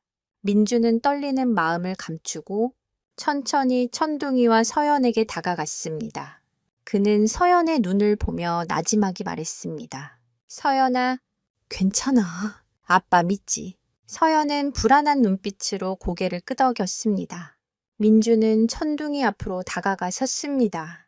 그리고는 일부러 위협적인 목소리로 소리쳤습니다. 천둥, 비켜. 넌 이제 필요 없어. 동시에 그는 천둥이를 밀치려는 듯 과장된 행동으로 손을 뻗었습니다. 그 순간 천둥이의 몸이 잔뜩 긴장하며 근육이 부풀어 올랐습니다. 녀석의 입에서 나온 으르렁거림은 이전보다 훨씬 더 낮고 위협적으로 변했습니다. 금방이라도 민준의 팔을 물어버릴 듯 이빨이 번쩍였습니다. 지켜보던 상담사는 저도 모르게 비명을 질렀고 김 박사의 얼굴에는 그럴 줄 알았다는 표정이 스쳐 지나갔습니다. 하지만 천둥이는 달려들지 않았습니다. 녀석은 공격 직전의 자세를 유지한 채 고개를 돌려 등 뒤에 있는 서연을 한번 쳐다보았습니다. 그리고 다시 민준을 쳐다보았습니다. 그 짧은 순간 녀석의 눈빛 속에서 엄청난 내적 갈등이 휘몰아치는 것이 보였습니다. 자신의 작은 주인을 지켜야 한다는 본능과 자신을 거두어준 유일한 가족이자 주인인 아빠를 공격해서는 안 된다는 이성 사이의 처절한 싸움이었습니다. 투견이었다면 훈련받은 대로 눈앞의 위협을 제거하는 데 한치의 망설임도 없었을 것입니다. 시간이 영원처럼 느껴지는 몇 초의 정적이 흘렀습니다. 마침내 천둥이는 선택을 내렸습니다. 녀석은 민준을 공격하는 대신 한 걸음 뒤로 물러났습니다.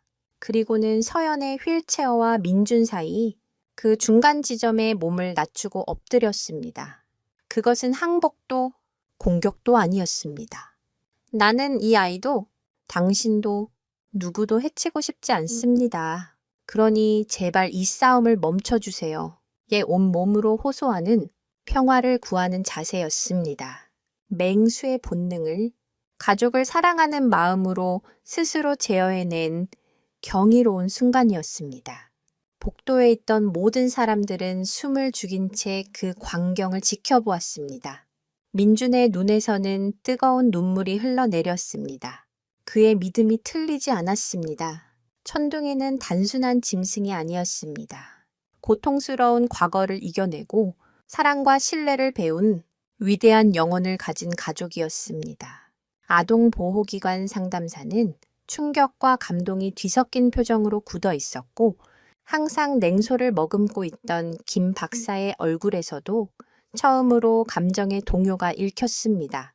그는 자신의 의학적 지식과 데이터로는 도저히 설명할 수 없는 광경을 목격하고 있었습니다. 민주는 조용히 천둥이에게 다가가 그 머리를 끌어안았습니다. 천둥이는 그제야 긴장을 풀고 주인의 품에 얼굴을 묻었습니다. 그때 뒤쪽에서 조용한 목소리가 들려왔습니다. 아빠! 고개를 돌리자 그곳에는 휠체어에 앉은 서연이 자신의 두 다리를 내려다보고 있었습니다. 그리고 소녀의 입에서는 모두를 다시 한번 경악하게 할 한마디가 흘러나오고 있었습니다. 나 걸을래. 과연 2년간 움직이지 않던 소녀의 다리에 무슨 일이 일어나고 있는 것일까요? 천둥이가 보여준 위대한 사랑과 아빠의 목숨을 건 믿음이 마침내 의학의 한계를 뛰어넘는 진짜 기적을 만들어내려는 것일까요? 이제 이야기는 마지막 가장 눈부신 절정을 향해 달려가고 있었습니다. 서연의 입에서 나온다. 걸을래라는 말은 천둥이가 보여준 놀라운 행동보다 더 큰 충격파를 던졌습니다. 그 자리에 있던 모두의 시선이 일제히 소녀의 다리로 향했습니다. 2년 동안 미동조차 없었던 의학적으로 회복 불가능 판정을 받았던 두 다리. 김 박사는 황급히 서연에게 다가가 반사 망치를 이용해 무릎 반사 테스트를 실시했습니다. 그는 자신의 눈을 의심했습니다. 이전에는 아무런 반응이 없었던 서연의 다리가 망치의 자극에 아주 미세하게 움찔하며 떨리는 것이었습니다. 아이, 이럴 수가. 냉철함을 잃지 않던 의사의 목소리가 처음으로 떨리고 있었습니다. 신경 반응이 돌아오고 있어. 그것은 의학적으로 거의 불가능에 가까운 일이었습니다. 하지만 그는 눈앞의 현실을 부정할 수 없었습니다. 아동보호기관 상담사는 감격에 겨워 입을 틀어막았고 민주는 딸에게 무슨 말을 해야 할지도 잊은 채 그저 하염없이 눈물만 흘렸습니다. 이 모든 기적의 중심에는 이제 조용히 서연의 휠체어의 머리를 기대고 있는 진돗개 한 마리가 있었습니다. 김 박사는 복잡한 표정으로 민준과 천둥이 그리고 서연을 번갈아 보았습니다. 그는 평생을 데이터와 과학적 근거에 의지해 살아온 사람이었습니다. 하지만 오늘 그가 목격한 일들은 그의 신념 체계를 송두리째 흔들어 놓았습니다. 그는 조용히 서류에 무언가를 적기 시작했습니다. 그리고 상담색에 서류를 건네며 말했습니다. 오늘 상담 결과 보고서입니다. 아동의 심리적 안정과 재활 의지에 반려동물이 긍정적인 핵심 역할을 하고 있음. 지속적인 관찰이 필요하나 현 단계에서의 분리 조치는 아동에게 심각한 정신적 퇴행을 유발할 수 있어 부적절함으로 기록했습니다. 그것은 사실상 그가 자신의 패배를 인정하고 이 작은 가족의 손을 들어준 것이었습니다. 상담사는 미소와 함께 고개를 끄덕였습니다. 그녀는 민준에게 다가와 따뜻한 목소리로 말했습니다. 아버님, 정말 대단하세요. 그리고 서연이도요. 저희는 앞으로 서연이의 재활 과정을 적극적으로 지원하겠습니다. 모든 위협이 사라지는 순간이었습니다. 세상의 편견과 차가운 의학적 진단, 그리고 법의 잣대 앞에서 외로운 싸움을 벌여왔던 민주는 마침내 자신의 가족을 지켜낸 것입니다. 그날 이후 서연에게는 놀라운 변화가 찾아왔습니다. 걷고 싶다는 강력한 의지는 고통스러운 재활 치료 과정을 견뎌내는 원동력이 되었습니다. 서연은 매일 힘겨운 물리치료를 받으면서도 단 한 번도 힘들다는 내색을 하지 않았습니다.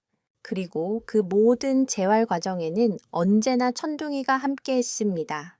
천둥이는 서연이 재활기구에 매달려 힘겹게 다리를 움직일 때면 셔츠 자락을 입에 물고 함께 힘을 주듯 끌어당겨 주었고 서연이 고통에 지쳐 주저앉으려 할 때면 곁에 다가와 얼굴을 핥으며 포기하지 말라고 격려해 주었습니다. 천둥이는 단순한 개가 아니었습니다. 서연에게는 세상에 둘도 없는 최고의 재활 치료사이자 가장 든든한 파트너였습니다. 이웃들의 시선도 달라졌습니다. 병원에서 있었던 기적 같은 이야기는 아파트 단지 전체에 퍼져나갔습니다.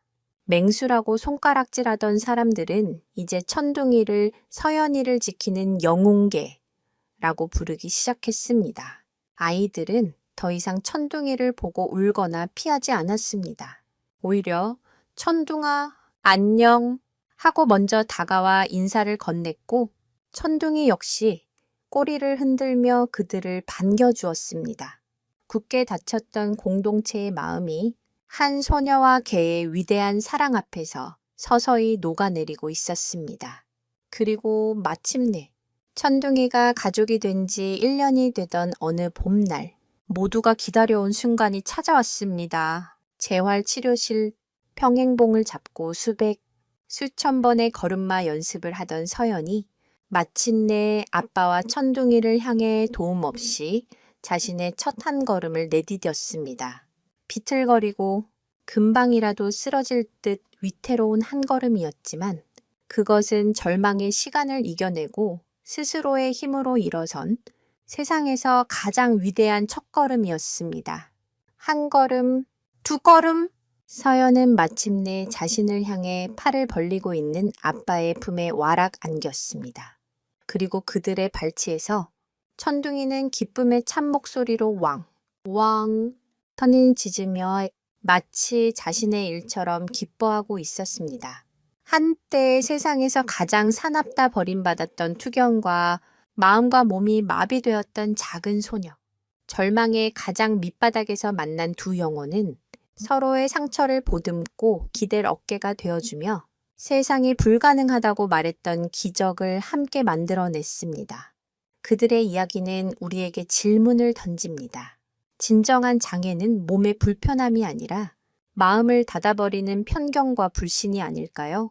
그리고 그 어떤 첨단 의학 기술도 해내지 못하는 일을 때로는 따뜻한 교감과 조건 없는 사랑이 해낼 수 있다는 것을 서연과 천둥이는 온몸으로 보여주었습니다. 아직 서연이 가야 할 길은 멉니다. 하지만 이제 소녀는 혼자가 아닙니다. 곁에는 든든한 아빠와 세상에서 가장 용감한 수호천사 천둥이가 함께할 것입니다. 햇살 좋은 공원을 이제는 휠체어가 아닌 자신의 두 발로 천둥이와 함께 산책하는 서연이의 뒷모습 위로 희망이라는 이름의 따스한 햇살이 쏟아져 내리고 있었습니다.